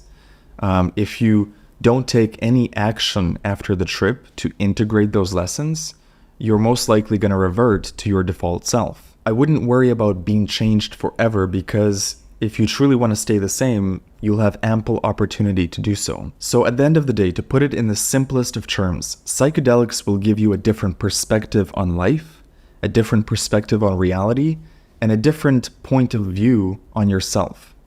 But what you choose to do with that perspective, how you integrate that perspective into your life, will be completely up to you. Instead of worrying about control, I would focus on getting the fundamentals right. Get the intention right. Get the environment right. Get the core basics of your trip in place. And this will give you the most sense of control, the most sense of comfort. If you want an overview of the basics of what you need to do before a trip, during a trip, and after a trip, check out the Mushroom Trip Checklist. It's an ebook on my website. You can find it at jamesxander.com. I also recommend my video, 8 Things You Must Do Before Your First Mushroom Trip. You can check that out on my YouTube channel. And if you need one-on-one support with integration or with your psychedelic journeys, you can book a call with me at jamesxander.com. The most important thing you can do when it comes to psychedelics and mushrooms is to build a relationship with the plant medicine. Because that's what it is. It's a relationship between you and the shrooms, between you and the ayahuasca, between you and your psychedelic of choice. And so the very first time you do mushrooms or any psychedelic, that's like the first date. You're just getting to meet the mushrooms and you're finding your wings. And it may not always be a smooth first date. It may have some awkward points, may have some difficulty. So be prepared for that. But your job is to prepare as much as possible in terms of the environment, the people, the set and setting. And for preparation, you can check out my Mushroom Trip Checklist. It's a free guide. You can find it at mushroomchecklist.com. Now, after the first trip, that's when the relationship really begins. Because now you've gotten to know each other, and now you're building on top of that relationship. And every subsequent mushroom trip you do, it's like the chapter of a new book. You just can't wait to read what's next. And there's layers to this relationship. And the most beautiful part is the trust. The trust that you build with mushrooms over many, many, many trips. It comes to a point where you unconditionally trust what will happen in the trip. You can fully surrender because you know where the mushrooms take you or where the ayahuasca takes you. You understand that it's for your highest good. And so you can fully surrender to that experience. And then it becomes like a close friend that you can turn to for guidance, for insights, for advice. You might not see them for months, but then the next time you do a trip, it's like reconnecting with an old friend. Now, a little funny story. I remember when I first did ayahuasca, it was a first date, and it was difficult, and it was tough. The first few hours, I thought this is going to be the worst trip of my life, genuinely, because it was so intense, it was so emotional. I didn't know if I would survive the night. And then I stayed with the trip, I stayed with the date, and we worked things out. I found my wings. And by the end of that first ayahuasca ceremony, I consider it to be one of the best trips of my life, the most transformational trip of my life. It directly led to this YouTube channel, the podcast I'm doing, the 1 Billion Humans mission, everything I'm doing around psychedelics originated from that incredible first trip. But now the second ceremony, this is where it gets interesting. The second ayahuasca ceremony, I was more nervous to go back in because I knew what I was dealing with. I knew this was going to be serious work. And I didn't know if ayahuasca would welcome me with open arms because it had been a short time between the first ceremony and the second one. And I almost thought I might get punished. I might get punished by Mother Aya for coming back too soon. But my friend convinced me. He said, tune in, make sure that your intuition says yes. And he said, there's always things to learn. I don't think ayahuasca is going to punish you for coming back. And so we went to the second ceremony. And within the first hour, I knew that I was welcomed back. I immediately felt like coming home to an old friend. There was no sense of punishment. There was no sense of you came back too soon. It was open arms, welcome. Welcome back to the school. Let's learn again. Let me teach you more things. And I was really heartened by that, to realize that, okay, I do have a relationship with this plant medicine. And forever now, I will have that relationship. And if I go into these ceremonies with a pure intention to learn, to get curious about myself, I feel like ayahuasca will meet me halfway, and it'll extend an arm, it'll extend a hand, and tell me, come this way, let me teach you something new.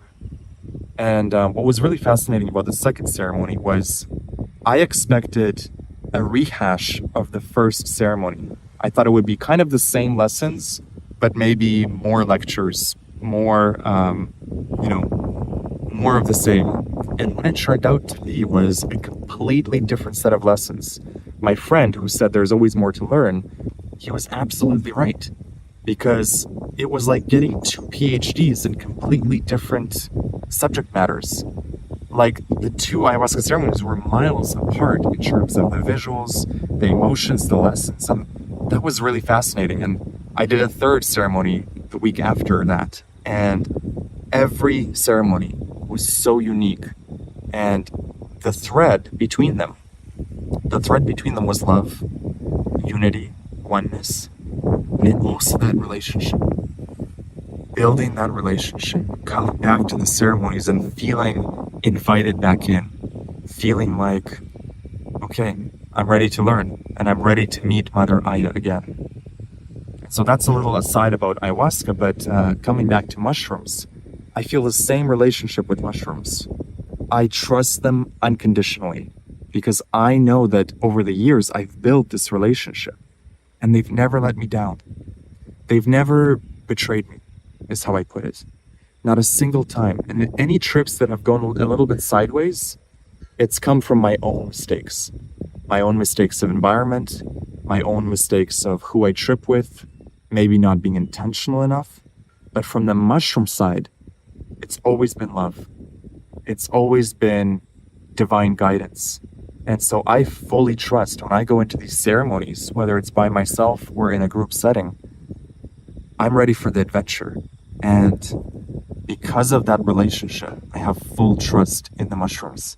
And I wish that for every single person listening to this, whether your medicine of choice is mushrooms, San Pedro, ayahuasca, maybe it's LSD, maybe it's DMT, maybe it's MDMA, whatever medicine you use to intentionally connect with your soul, build that relationship. Never betray the plant medicine.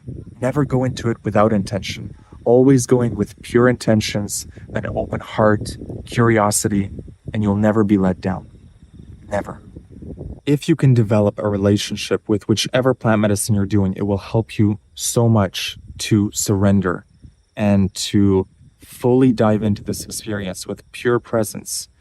And you'll get so much more out of each trip when there isn't that resistance, when you can fully trust the mushrooms and just go into the trip with an open heart. To learn more about how to develop your relationship with the mushrooms, check out my free guide, The 4 Essential Touchstones You Need to Know Before Your Trip. You can find it for free at jamesxander.com/touchstones. Thank you so much for listening. Thank you for watching, and I'll see you in the next video.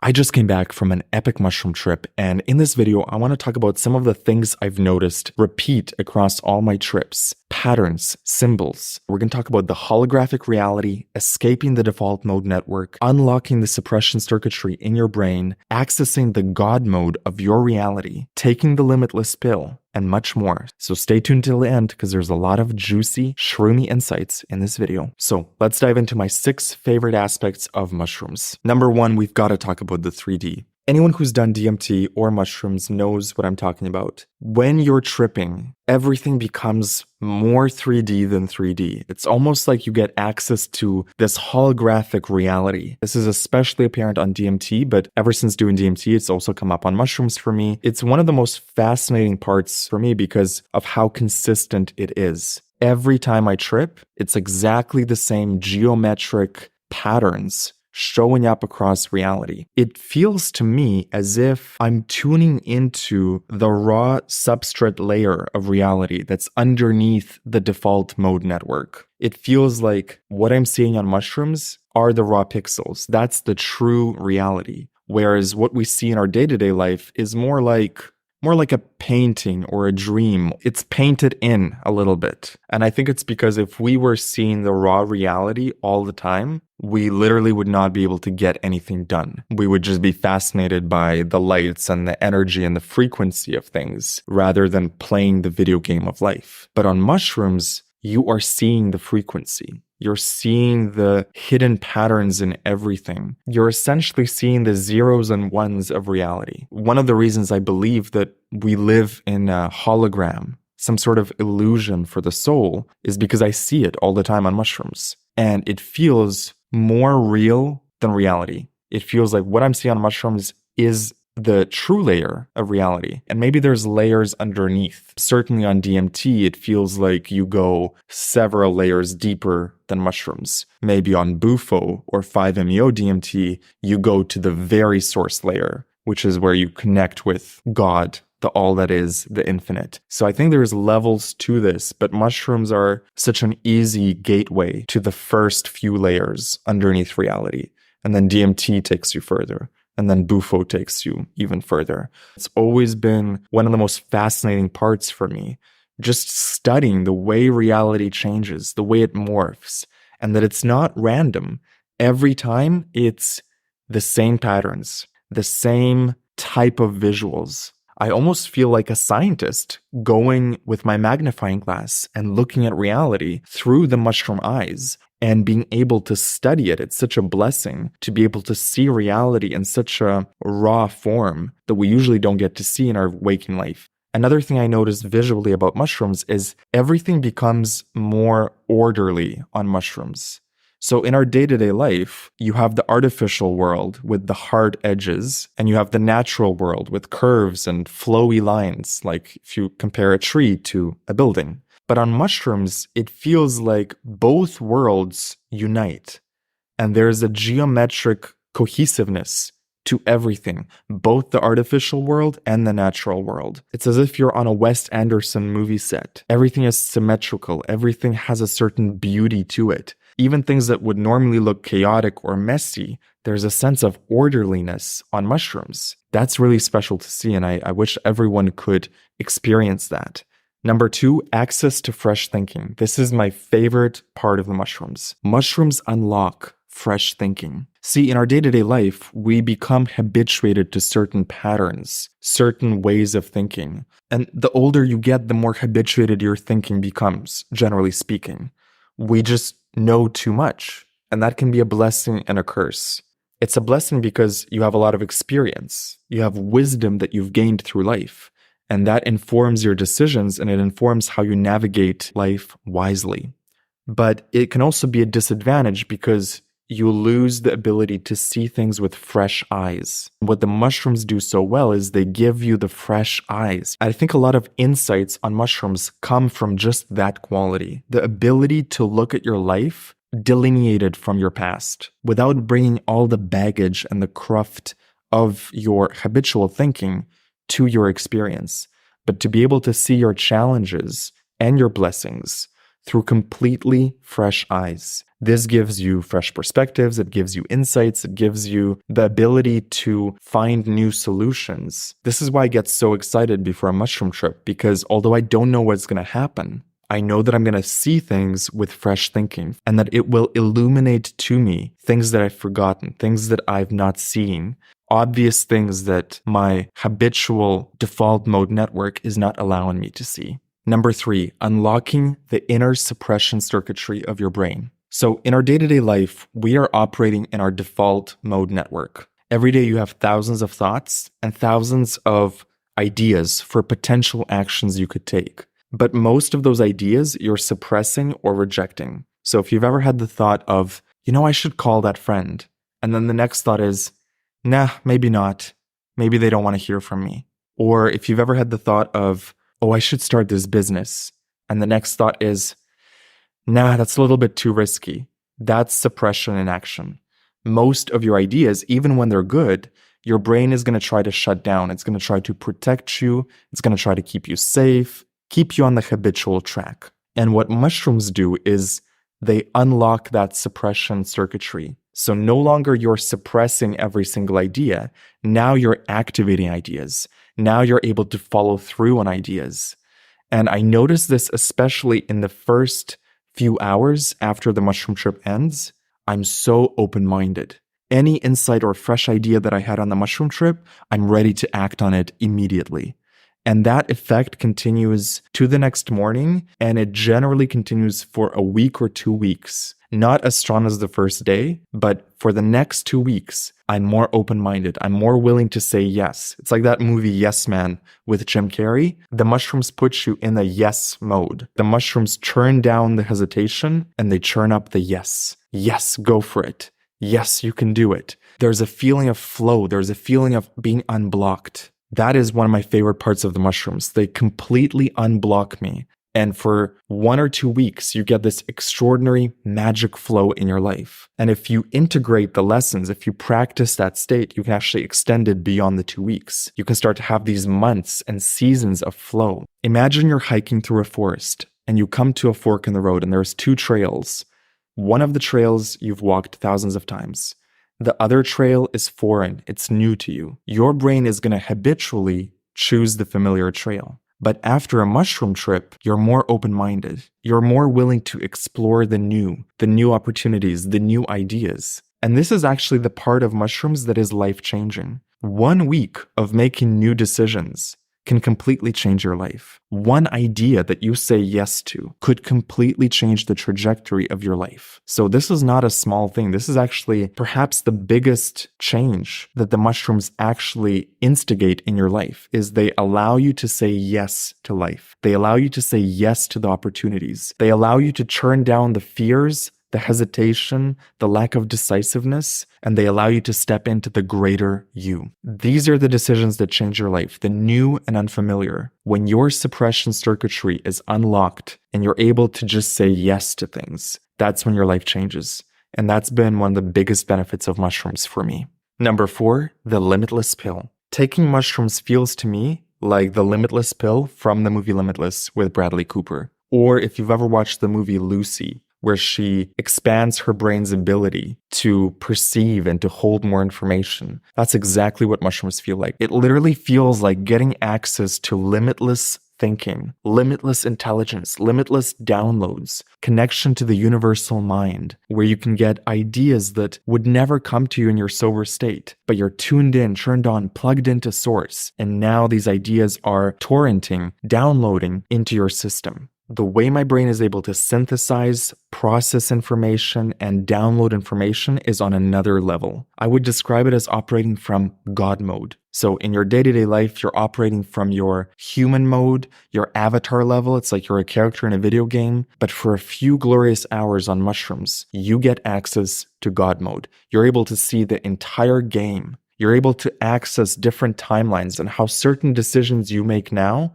are going to impact your future. You're able to get access to intelligence beyond the game's borders. Instead of merely being a character in your video game, you now get access to the controls. Now, it's only for 4 to 6 hours. You don't get to stay in God mode. And so one of the challenges that people can experience is integrating. When they come back from this high-flying experience and they've seen it all and they know it all, but now they're back in their human mode, how do you take those lessons and insights and integrate them? And that's the work after a mushroom trip. You want to learn what you can during the mushroom trip and take a piece of it back to your human mode. Any lesson that you can directly apply to your life, any action you can take to solidify the insights, that's the work after a mushroom trip. That's integration. And if you need help with integration, I do offer one-on-one guidance, which you can check out at jamesxander.com. The challenge is bringing God mode knowledge back to your human mode. See, the mushrooms give you 4 to 6 hours of God mode. The work is then to integrate it when you're back down to earth. And now you're operating in human mode again. And you have to remember the lessons, the insights, and the downloads and apply them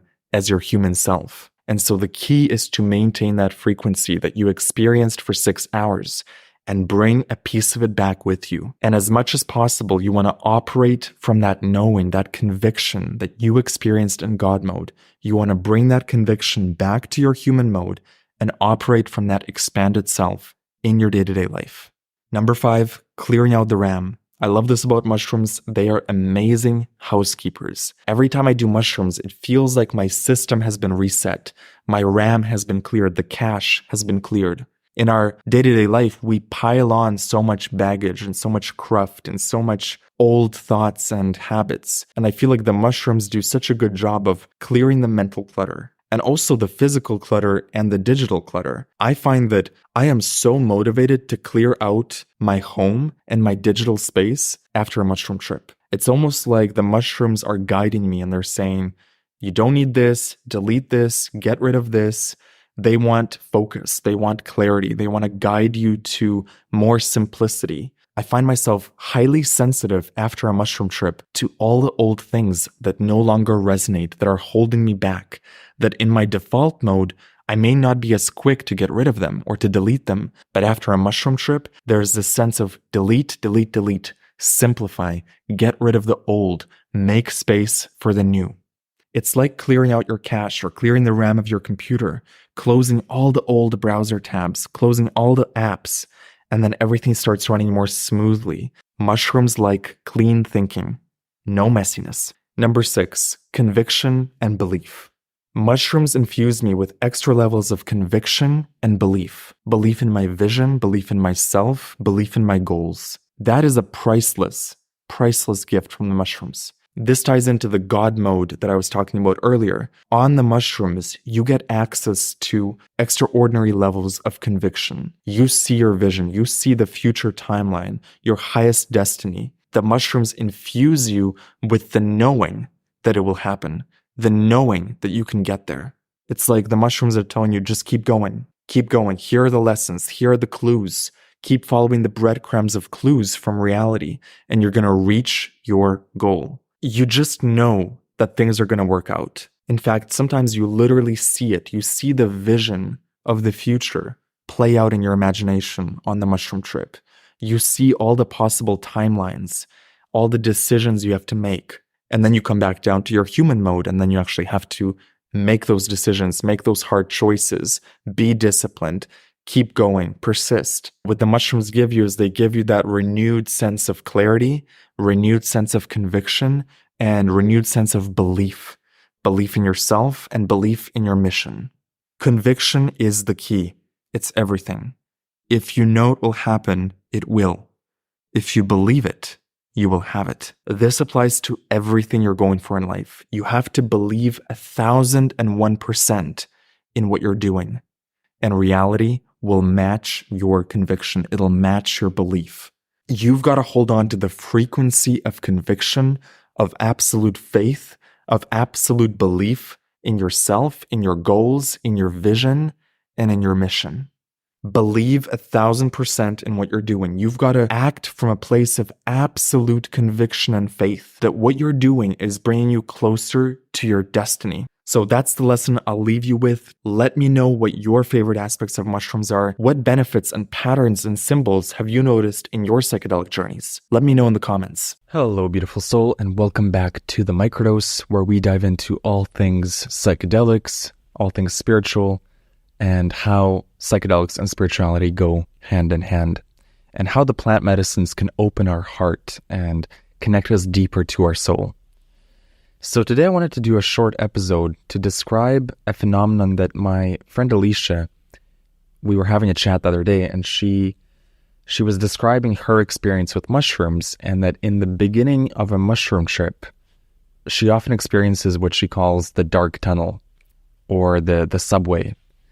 And I can also relate to that feeling. I've had it on a couple trips, and we thought it would be useful for other people to know this as well, that in the beginning of a mushroom trip, what you might discover or what you might experience is the first hour can be a little bit dodgy. The first 1 to 2 hours.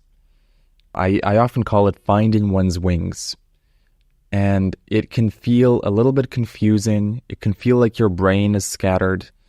I like to imagine that it's as if your brain is a hard drive and the mushrooms are refragmenting the drive. So while the refragmentation is going on, it makes sense that you would feel not so great. Not necessarily bad, but it just feels like you don't know if this is going to be a good trip. And it just feels a little bit off. You feel a little bit confused. And I've just noticed that this can often happen in the first 1 to 2 hours. And these days I treat it as absolutely normal because I know that at some point, whether it's in 1 hour or 2 hours, I will find my wings. And so what happens when I find my wings, it's when the insights start flowing. It feels like my brain has recalibrated, refragmented, retuned, that I'm now tuned into source, tuned into my higher self. Now I'm receiving the downloads. Now I'm receiving the wisdom. Now I'm receiving all the lessons and the answers that I was seeking from the mushroom trip. But that first hour or two, if you also experience this, where it just feels like nothing's really clicking and it just feels a little bit off, don't freak out, don't panic, surrender to whatever's coming up, try to flow with it, try to understand what's coming up, try to work with it. And if that doesn't work, just hold on to the ride. It will get better. In my experience, it has always gotten better. I've not had a single mushroom trip where by the end of the trip, I had not discovered something about myself or had gotten to a point of resolution. Like there was one dodgy trip where the dark tunnel lasted for 3 to 4 hours. This is not typical. And part of it was that I had eaten some food that wasn't playing well with the mushrooms, and I think there was some digestion issues going on. So it was a physical thing that I felt sick, and also added to that was this dark tunnel phenomenon. And so, 3 hours into it, right? 4 hours into it, I was really wondering, wow, this might be my first bad trip, because I've had rough trips, but I haven't had one that was completely bad from beginning to end. Like for me, always, even if it starts off dodgy, by the end of the trip, I find some lesson, some gift in it. And I was thinking during this dodgy trip, I was like, wow, this might be the first trip where nothing happens except I feel sick. And even that trip worked out. Once I went to the bathroom and I, took care of the dodgy food that I must have eaten earlier, then the trip began. And then I found my wings, and it went from what I thought was going to be a bad trip to an amazing trip.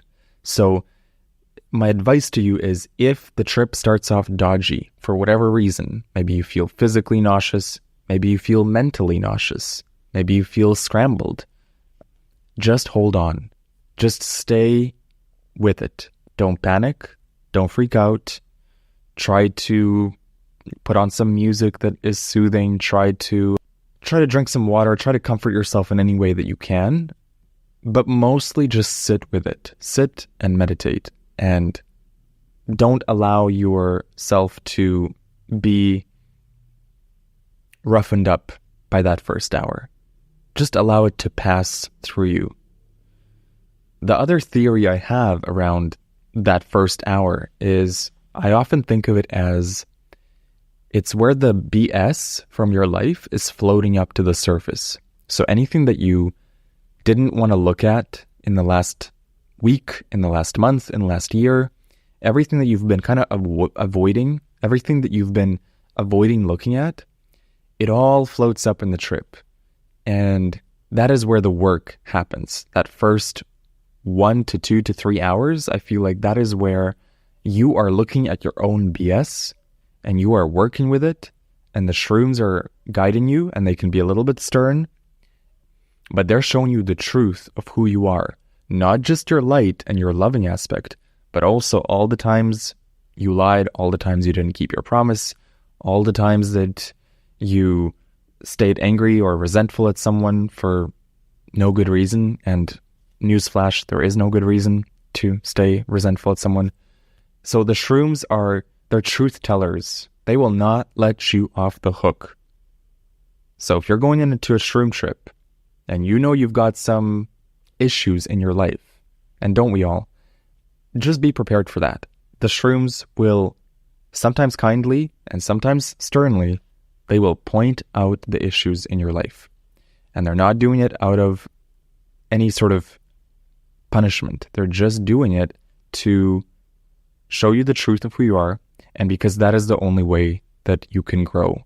That only by looking at the truth of yourself can the shrooms then help you and provide you with answers and guidance and wisdom and advice on how to overcome and how to heal and how to work with those shadowy aspects of yourself. Because if they didn't show you the truth, they wouldn't then be able to show you the answers to that truth. So that first 1 to 2 hours, if it feels dodgy, try to look for the lesson in it. Why do I feel negative? Why does it feel like my friend calls it the dirty subway? Why does it feel like I'm in this dirty subway? Could it be that I am being confronted with my own shadow aspect?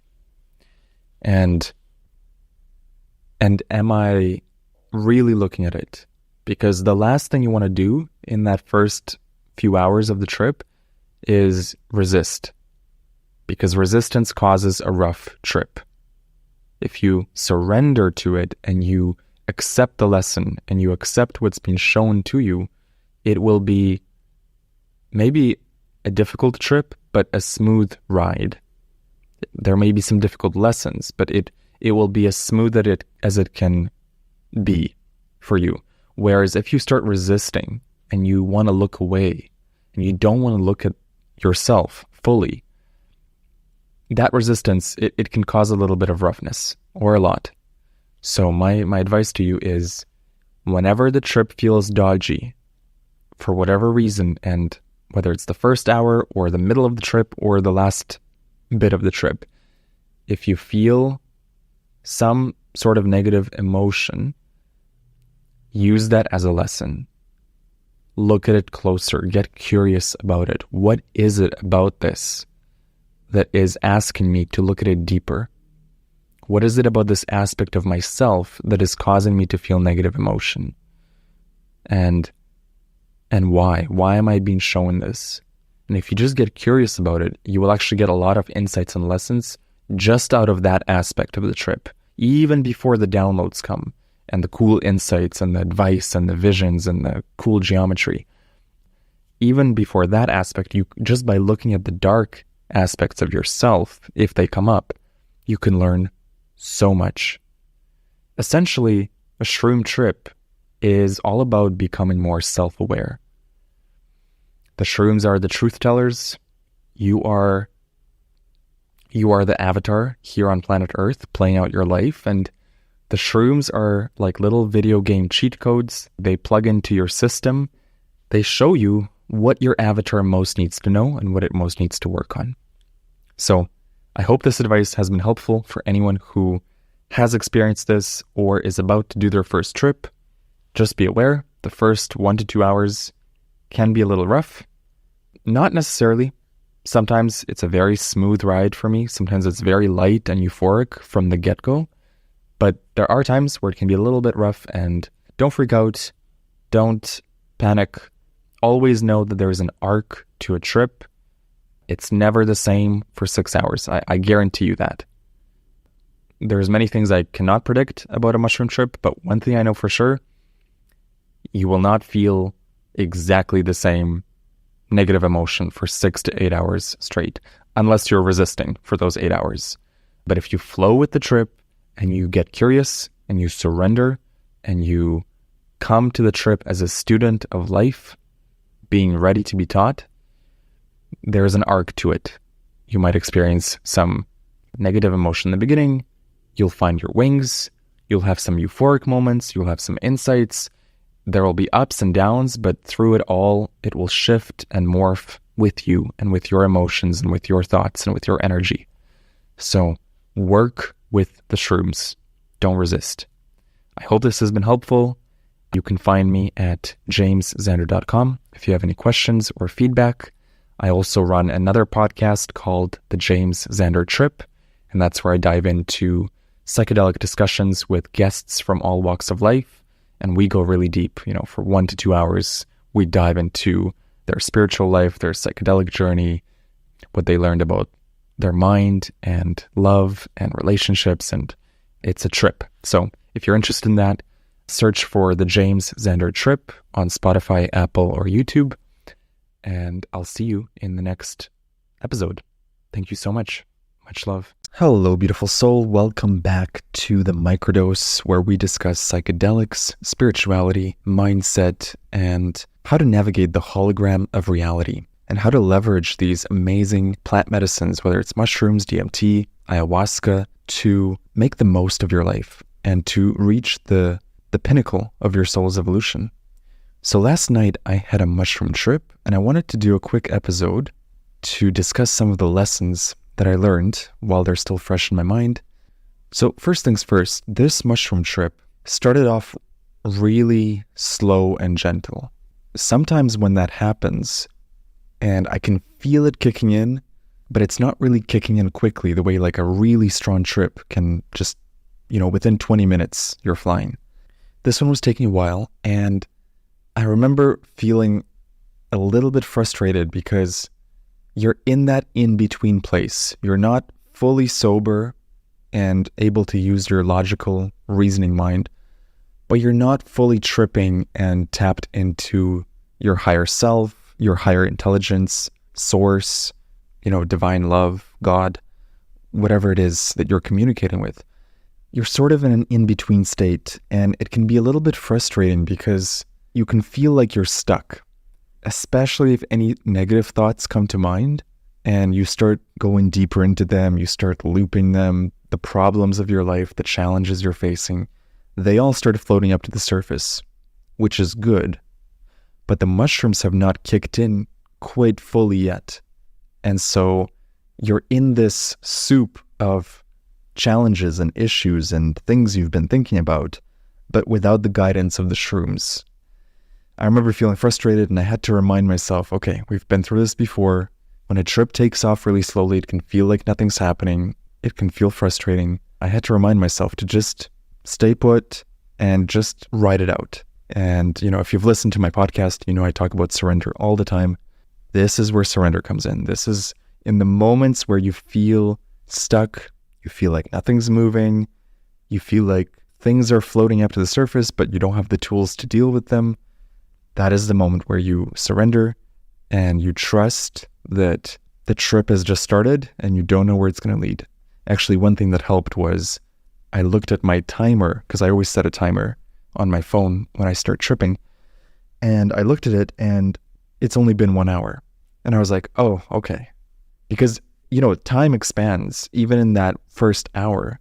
Although the mushrooms had not fully kicked in, I felt like it's been 2 or 3 hours. Like it felt like forever. But when I saw the timer and I said, okay, it's only been 1 hour. Like the trip has barely begun. And over the next 5 hours, let's see what happens. So I share all this in case you go through something similar, where maybe you take the mushrooms and you don't feel like anything's happening. You feel frustrated. Just stick with it. The flip side of that is if you feel absolutely nothing after 1 hour, that's where you should take more mushrooms. But in my case, I was feeling it. It just hadn't fully kicked in yet. So I knew the mushrooms were doing their work, but the ascent was slower than I had expected.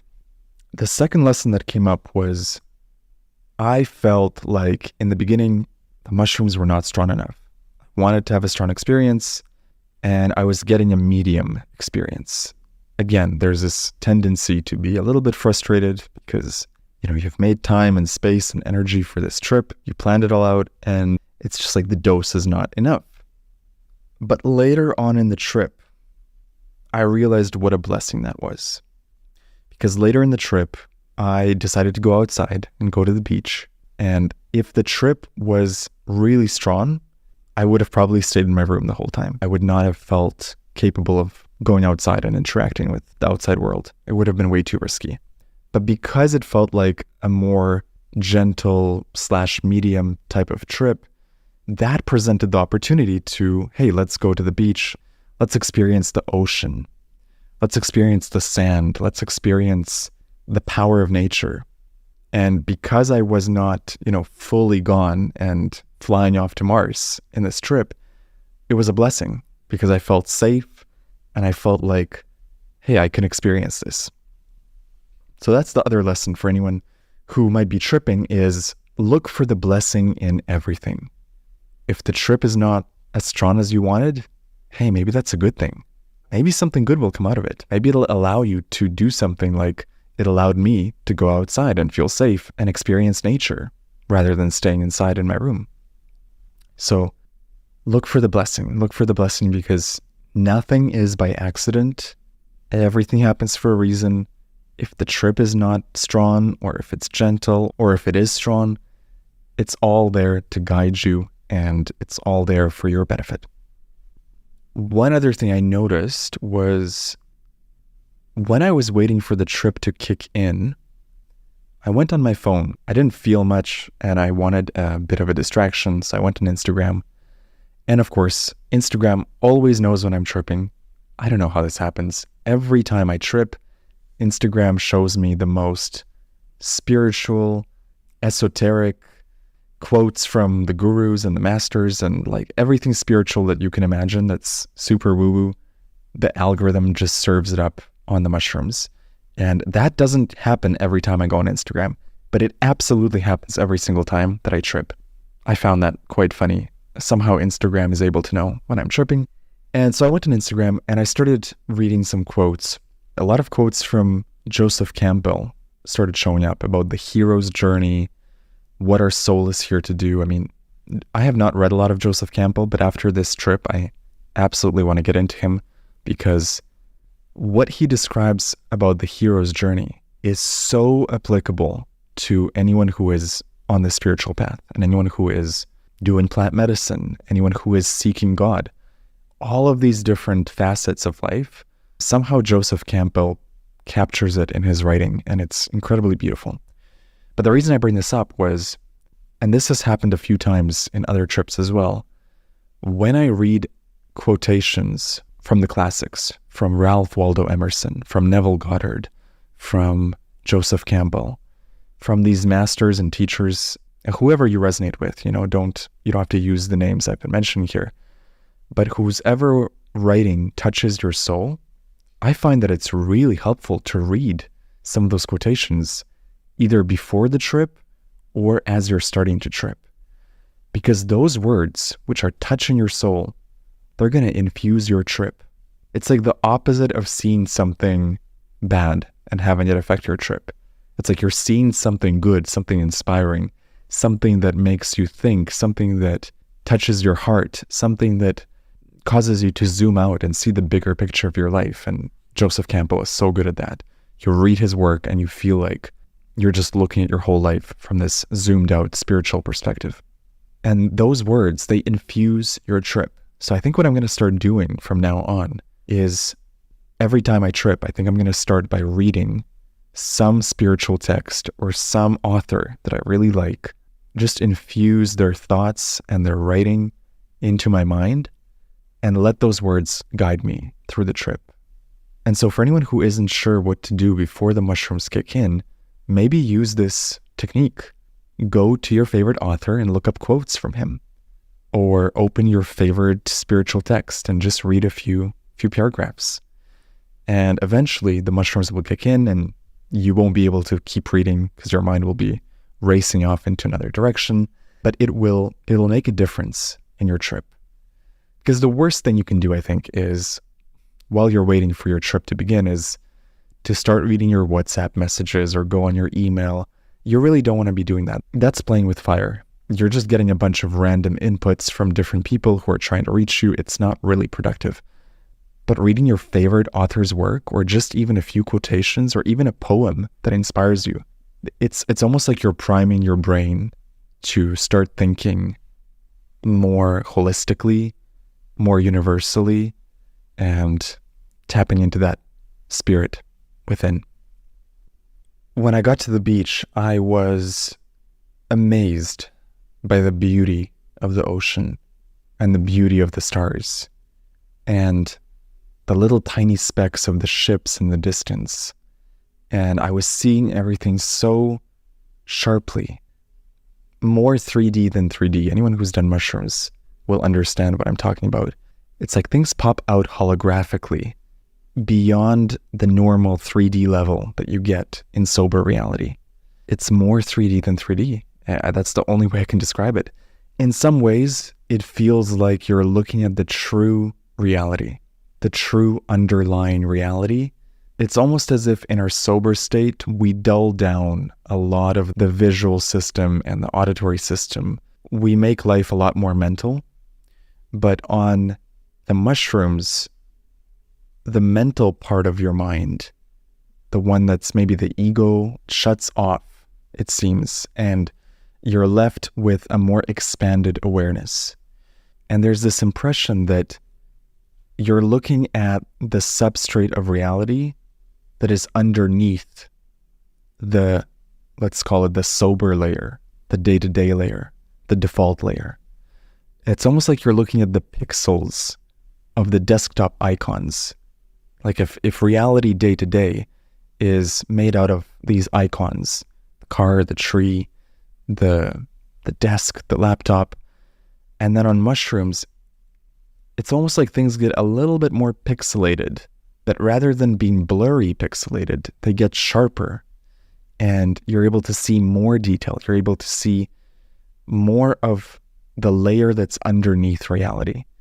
It always feels to me like I'm looking at more of the truth of reality. This especially happens a lot on DMT. I feel like DMT takes you the fastest there, but mushrooms absolutely take you there too. It's a little bit more gentler, and you don't go, all the way to breakthrough the way DMT would take you. You're sort of in this hybrid reality between the sober state and between, let's call it the DMT state. And it's this in between, and it's incredibly fascinating to observe reality in a more raw form. One thing I noticed about myself is how in awe I was by the beauty of the ocean and the beauty of the stars. And I was sitting on these stone steps that overlook the ocean, and there was other people to my left and to my right, and I just noticed how none of them were really looking at the ocean and at the stars in rapture and awe the way I was looking at it. Maybe they were chatting with friends or socializing or looking at their phone. They were more in the mental realm. And this is not a judgment on anyone, because in my sober state, I also don't just look at the ocean. And I felt like when I was tripping, I was really seeing the ocean. I was really seeing the waves. I was actually seeing the stars, not seeing a mental construct of what the waves are, but actually seeing the truth of them. I feel like in our day-to-day reality, we are seeing the mental construct of things we're used to seeing. Like, oh, here's a ship, here's a car, here are the waves. Been there, done that. And on mushrooms and other psychedelics, that filter, the thing that narrates everything you're seeing, it goes away. For me, anyway. And it feels like I'm truly able to see the waves, almost like seeing it for the first time. And it reminds me of a Terence McKenna quote, which captures this feeling that I had beautifully. I'm going to read you the quote. "Culture replaces authentic feeling with words. As an example of this, imagine an infant lying in its cradle and the window is open, and into the room comes something marvelous, mysterious, glittering, shedding light of many colors, movement, sound, a transformative hierophany of integrated perception, and the child is enthralled. And then the mother comes into the room, and she says to the child, 'That's a bird, baby. That's a bird.' Instantly, the complex wave of the angel peacock iridescent transformative mystery is collapsed into the word. All mystery is gone. The child learns, this is a bird, this is a bird. And by the time we're 5 or 6 years old, all the mystery of reality has been carefully tiled over with words. This is a bird, this is a house, this is the sky, and we seal ourselves in within a linguistic shell of disempowered perception." I love this quote so much because it perfectly captures that feeling of seeing the mystery of life for the first time when you're on shrooms, seeing the immense power of the ocean, the roar of the waves, the details. Like, he's talking about a bird here, but not seeing it in the linguistic sense of, hey, this is just a bird, but seeing it in its full mystery, the light, the sound, the fluttering of the wings, the reflections, the breeze, the updraft created by the wings, all of these things. And it seems like when we grow up, we reduce all of these incredible sensations into words. Like Terence McKenna says, we seal ourselves in within a linguistic shell. And so I'm sitting on the beach and I'm looking at this ocean, I'm looking at the stars, and I almost want to cry because of the beauty of it, yes, but also it's like I'm seeing it for the first time. I'm actually looking at the stars. I'm not thinking of what I'm going to do for work tomorrow, or what I'm going to eat, or who I have to call. I'm not seeing the stars and putting some story over it. I'm not seeing the stars and Instagramming them. I'm not seeing the stars and trying to photograph them. I'm just looking at the stars with my consciousness, fully engaged, fully immersed. This is the other thing with mushrooms that I really noticed yesterday, and I noticed it on every trip, but it's the power of concentration that you have on mushrooms. That when I'm looking at the stars, or I'm looking at a ship in the distance on the horizon, and I'm seeing the little glittering, twinkling lights, and I'm fully locked in on it. I'm fully immersed. I was staring at this ship for, I think it was 30 minutes, just observing it, enraptured in it, immersed in it. I was so engrossed in the beauty of the horizon, the beauty of those ships. When you compare it to your day-to-day life where you're distracted every 5 minutes by something, unless you're careful to manage that. But most people, they're on social media, they're on Instagram, they're looking for the notifications and the likes. And if they're not doing that, then they're thinking about food. And if they're not thinking about food, they're thinking about sex. And if they're not thinking about sex, they're thinking about money. And it's this constant cacophony of thoughts. And I was finding so much pleasure in just concentrating fully on one ship in the distance and looking at that horizon, looking at those ships, looking at the waves. Now, in that concentration on the horizon, my mind was not quiet or completely still. Quite the opposite. I was starting to receive a lot of downloads from the mushrooms, a lot of downloads about my life, where I was going, things I could do to improve the direction of my life. What was interesting to me was that by locking my eyes on the ships in the distance, basically constraining my visual system to one spot on the horizon and immersing myself fully in it, it's almost like that concentration opened up the floodgates of the downloads to come through. It was almost like entering this meditative state where you're looking at one point and your focus is completely on that one point. And in that single-minded focus, the clarity of thought and the downloads that come through was so blissful. It was so beautiful. And this ties into the lesson that always comes up for me on mushrooms, which is that we need to allow ourselves time to think every day. Not think and write or think and talk or brainstorm things on paper, but just to sit and think. Sit and allow your brain to process information, to process the challenges in your life and provide you with solutions. I often call mushroom trips almost like a forced meditation. You're there for 6 hours, you and you. It's just you and you. And maybe part of the beauty of it and why I have such clarity of thoughts and such amazing downloads in the mushrooms is partly the mushrooms, but also partly that I'm creating this space to think. I mean, how many times in your day or even in your week do you sit down for 6 hours with no phone, no distractions, and just think? I think that's why mushroom trips are so special and why they provide so much benefit is, yes, the psilocybin in the mushrooms has its own amazing effect on you, but there's also something to be said for just creating that space to sit and think. And it made me realize I need to carve out time in my day, every day, to just think.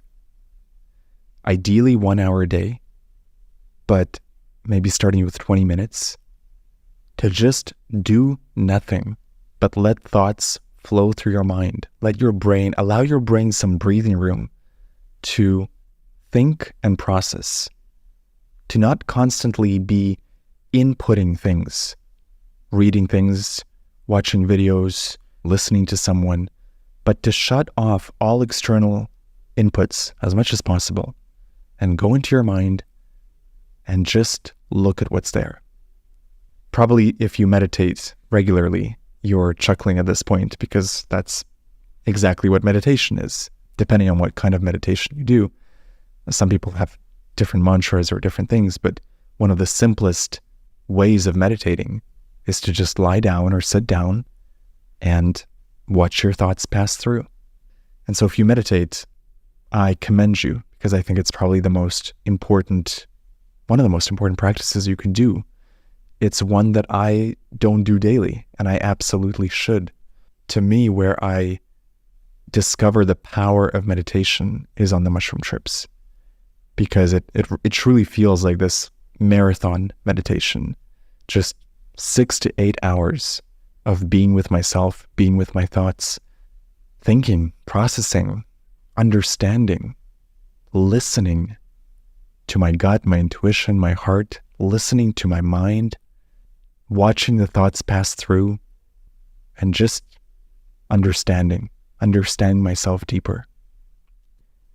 And this brings me to the role that psilocybin plays in all of this. There's the meditation part of a trip, being with yourself for 6 hours. But if you've tripped at all on mushrooms, you know there's much more to it than just sitting with yourself. It feels like the mushroom energy, the psilocybin, is working through your system and helping you, guiding you, unlocking new levels of awareness. So what is actually going on there? What it feels like to me is it feels like all the connections in my brain, all the neurons, are suddenly communicating with each other along lines of thought that are free-flowing and not constrained by previous patterns of thought. I think in our sober state, we are so used to thinking of things in certain ways and compartmentalizing things. You know, if you're thinking about money and business, you're just thinking about money and business. And if you're thinking about love and relationships, you're usually just thinking about love and relationships. But what happens on the mushrooms is there is no separation. There is no compartmentalization at all. Every thought is connected to every other thought. Every idea is connected to every other idea. Every neuron in your brain is connected to every other neuron in your brain. And that power of the exponential amount of connections that can be made, I think what I experience on mushrooms personally is it feels like those connections double or triple the amount of connections I can make. So when I'm thinking of anything on mushrooms, I don't approach it from this constrained, logical way that I would. I approach it from a million different directions. And that's where I think the downloads come to people on mushrooms is it's like your brain is open to more connections.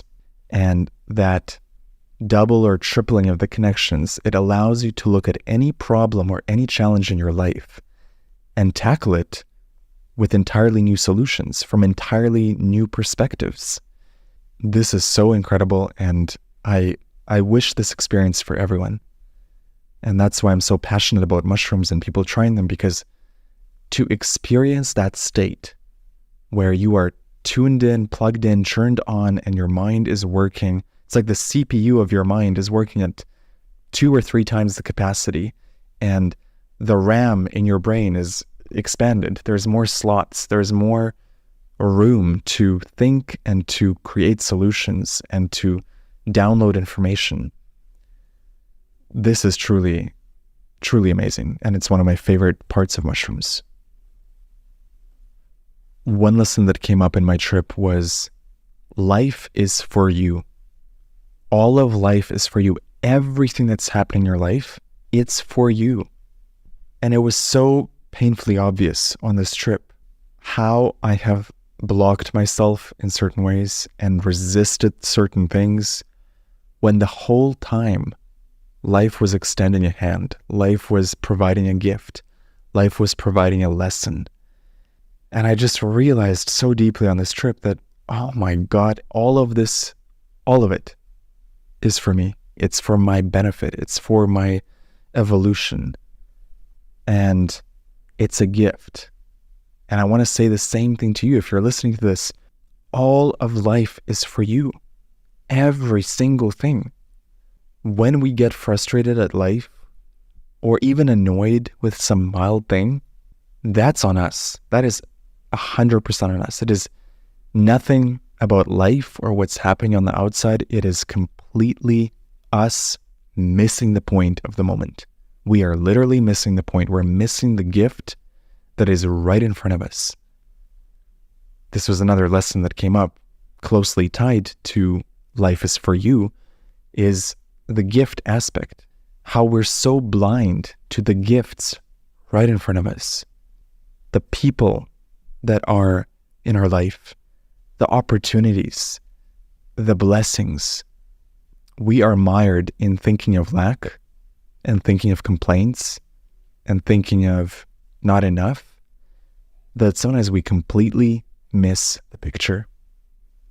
We completely miss the point of something that's right in front of us. Have you ever had this experience where in a moment, the thing that you thought was a problem turns out to be the solution? Or the person you were annoyed at, you suddenly realize what an incredible gift they are, what an incredible lesson they've given to you. Or the piece of criticism or feedback that you receive from someone, which annoys you initially, you understand, oh my God, this is exactly what I needed to hear.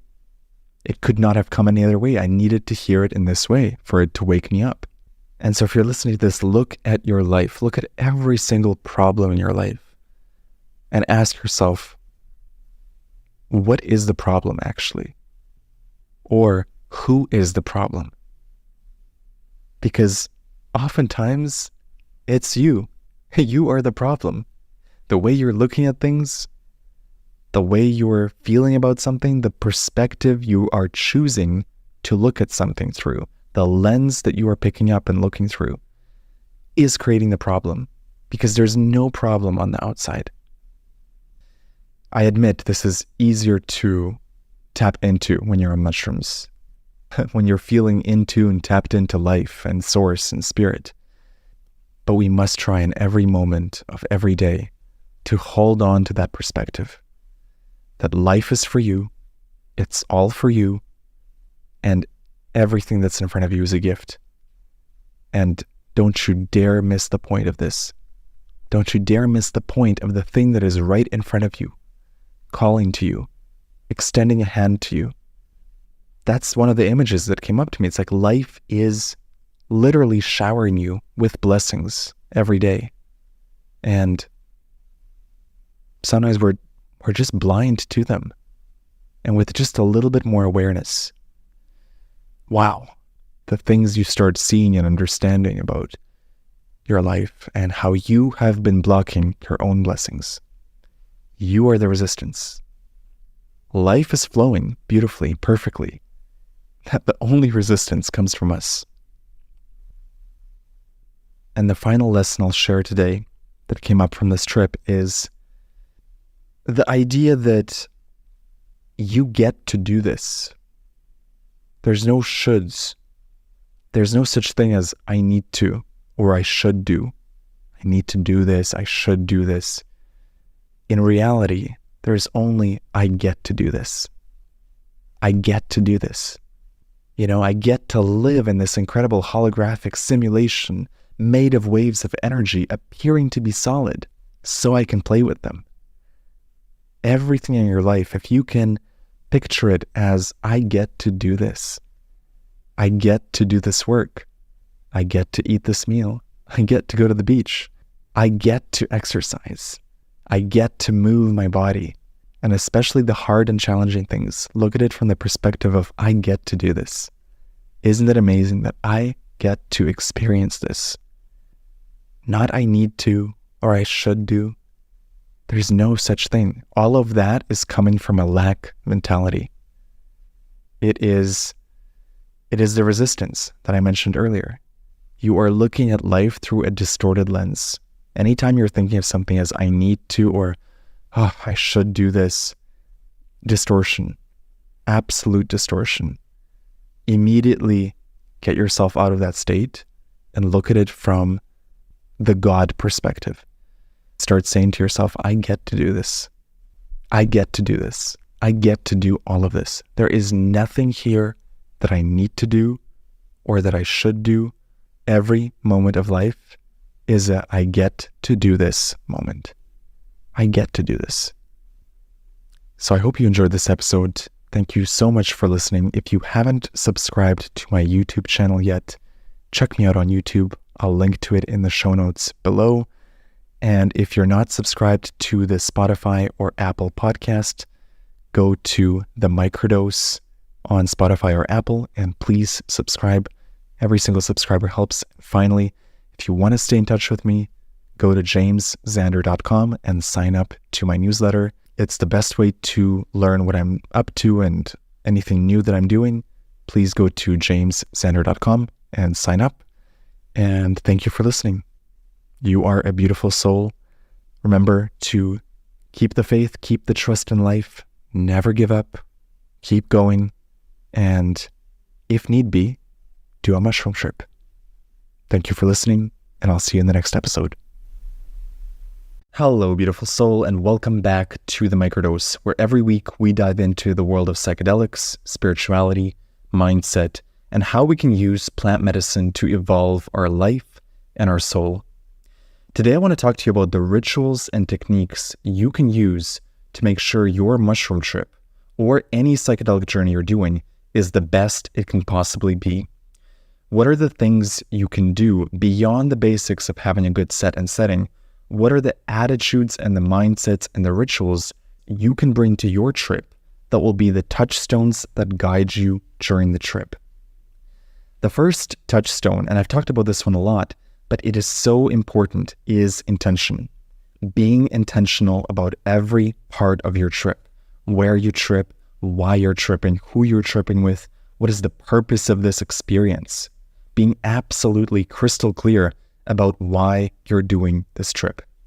And it's okay if your answer is, I'm curious, or I want to see what happens. In that case, your intention is one of exploration and one of adventure. Your intention could be as specific as, I want to work on the relationship with my mother. Or it could be as general as, I want to know if I'm on track with my life and I just want to tune up. General intentions, specific intentions, all of those are fine. Just be intentional. Never do a trip from a place of desperation or a place of, well, fuck it, let's just do it. Always, always, always be intentional about why you're embarking on this journey. By the way, when I say be intentional, I'm not excluding a spontaneous or inspired trip. Sometimes you get the inspiration to do a trip and it's not super planned, but the environment seems perfect and the group you're with is perfect. Spontaneous trips can be magical, but this is exactly where I would caution you to form an intention. Especially if you're with a group, take 5 minutes before you start the trip to sit everyone down and say, what does each member of this group want to get out of this trip? What do I want to get out of this trip? Why are we doing this? And the answer might be, we're doing it for fun.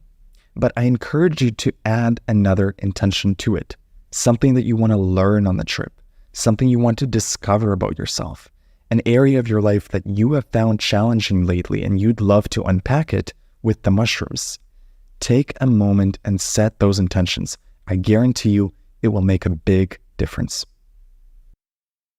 The second touchstone, and this comes in very handy during difficult moments in the trip. The second touchstone is curiosity. You cannot be afraid of something and curious about it at the same time. And so when you're tripping and things come up which make you nervous, make you uncomfortable, make you feel anger, resistance, you're confronting your demons. And in those moments, try to get curious about what's really going on. Wow, I'm feeling a lot of grief here. Let's get curious about that. I'm feeling a lot of anger. Let's get curious about that. I'm feeling deep sadness and loneliness. Let's get curious about that. What are the mushrooms trying to show me here? What is my mind trying to communicate to me through this perhaps overwhelming emotion? I can get swept up in it. I can feel it. I can get lost in the vortex of emotions. But let me take a moment and get curious about the underlying reason why this is showing up for me. Curiosity is such a powerful tool, and if you make that the theme of your trips are going to be magnificent. Because everything that's going to show up for you, good, bad, easy, uncomfortable, if you view it through the lens of curiosity, it's going to reveal more of itself to you than if you take it at face value. I love to look at life through the language of symbols. So when something happens in my life, I don't just look at the surface 3D event. I take a moment to really look at what is this symbolizing for me? What is this person who is annoying me symbolize for me? What is this event, which is so challenging, mean to me? What does this mean in the video game, the dream, the simulation of my life? What could it mean? If life was a dream and every single thing that was happening was for me, not against me, what could this possibly mean? If life was a book, what would this sentence in my life represent? What would this chapter represent? What is the metaphor behind this problem, this challenge, this happening?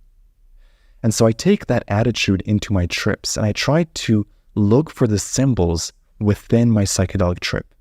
What is my mind trying to communicate to me? Curiosity will be your best friend, your eternal friend in your explorations of psychedelics and life itself. Touchstone number 3, and this comes from experience, but if you know it in advance, you can bring it into your experience earlier. Number 3 is trust. If you trust the mushrooms, you're going to have a much easier time flowing with where the trip wants you to go than if you don't trust the mushrooms and there's this subconscious or conscious resistance. Let me use a metaphor of a cat. And this cat, all you want to do is to give it love and affection and cuddles, but it doesn't trust you. And it doesn't want to come close to you. And so it cannot receive your cuddles and your love and your affection because of a fundamental lack of trust. And there may be logical reasons why that cat is being suspicious, but do you see how its suspicion is, in a sense, preventing it from receiving the full spectrum of your love? And compare that to a cat who implicitly trusts you. And it's gregarious, it's cuddly, it comes up and it just is so open to receiving your love. Now let's apply that to the trip. You are the cat, and the mushrooms are leading you on a journey. And the more open and trusting you can be, the more they can work with you and show you things and take you on a ride and show you unconditional love. And the more skittish you are, the more scared you are to fully give yourself to the trip, the harder it's going to be for you to receive unconditional love, to receive those lessons. So trust is not something you can fake, but you can absolutely develop it. You can actually intend to trust more. Set the intention before your trip that on this trip, you will trust. You will trust that you will be guided, that you will be safe, that you will emerge from this trip changed and transformed in ways that will be beneficial to you. I think sometimes people are nervous of psychedelics because they know deep down that if they do the mushrooms, if they do ayahuasca, if they do DMT, they are not going to come out of that trip the same person that went into the trip. But they don't know what's going to change, and that scares them. So some people would rather not venture into the psychedelic realm at all because they don't trust on some level that whatever transformation is waiting for them, whatever transformation they're going to go through, that it will positively impact them.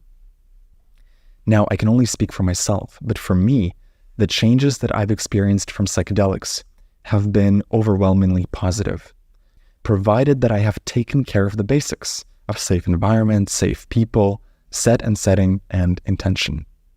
I have had difficult trips, but none of the difficulty came from the mushrooms. It all came from my own resistance or my own mistakes of environment or people. So I'll wrap this point up by saying, yes, psychedelics will most likely change you. And your trust is an essential component of that puzzle. Trust that this trip, if you go into it with intention, will benefit you, will mold you, will shift you, will transform you in unexpected ways, but all for the evolution of your soul. Have absolute faith and trust that whatever happens in the trip is happening for you and that it's going to be okay. Your job is to take care of the basics, the preparation. And if you want more details on that, you can check out my mushroom checklist episode to find out the basics. Once you have the basics in place, leave everything else up to God. Leave everything else up to the mushrooms and yourself. Trust yourself that you're going to be able to navigate this. The final touchstone is surrender. Surrender goes hand in hand with trust. You cannot really surrender if you don't trust. But there's an extra nuance to surrender, and that nuance is detachment. To truly surrender on a mushroom trip, it helps to have a healthy mix of presence and detachment. You are present and conscious and paying attention to everything that comes up in the trip, but you are detached from expectations, from specific results, from specific things that have to happen on the trip. You are detached from needing to control how the trip flows. If things go smooth on the trip, you are detached. If things go sideways, you remain detached. This one takes practice, and it's something that I've developed over multiple trips, and it's an invaluable tool. And just to reiterate, detachment doesn't mean you're checking out. You are present to what's happening, but you are not attached to anything happening in any specific way. And that to me is surrender. In this context, surrendering to what is, surrendering to what's showing up, flowing with it, staying present with it, being curious about it, coming back to the intention of your trip. All of the previous touchstones flow into this final surrender piece. And a final bonus touchstone, which I'll leave you with, is having no expectations. I have done at this point probably close to 40 to 50 mushroom trips. I have not been counting. But every time I do a trip, I go into it with zero expectations. I don't know if it's going to be a strong trip or a mild trip. I don't know if there will be visuals or if I'm going to have any breakthroughs. Now, experience has shown me that I do get breakthroughs on every trip, and yet I still will not go into a trip with any expectation. And that makes it easy to surrender. It makes it easy to trust. It makes it easy to flow with where the trip wants to go, because you are not coming in with baggage and with these giant expectations of how things should be on a trip. It frees you up. And it's something I highly recommend for anyone tripping, but especially for beginners. If this is your first trip, go into it with no expectations. You might have read a lot of things, you may have certain ideas of how it will look or sound or feel, but try as much as possible to drop all of those expectations and just go into it with an open mind. And if it's your second or third trip, I would say it's even more crucial to go into it with no expectations, because it will likely be different than your first trip. In fact, it probably will be. So you don't want to measure your second trip against your first trip, because every trip is its own unique journey. It's its own unique beast. It's like surfing the ocean. Every day the ocean is going to give you some unexpected twists and turns. Your job is to maintain your balance amongst the waves, be they gentle, rough, or something in between. Well, I hope this helps you out on your future trips. Remember the 4 touchstones: intention, curiosity, trust, and surrender.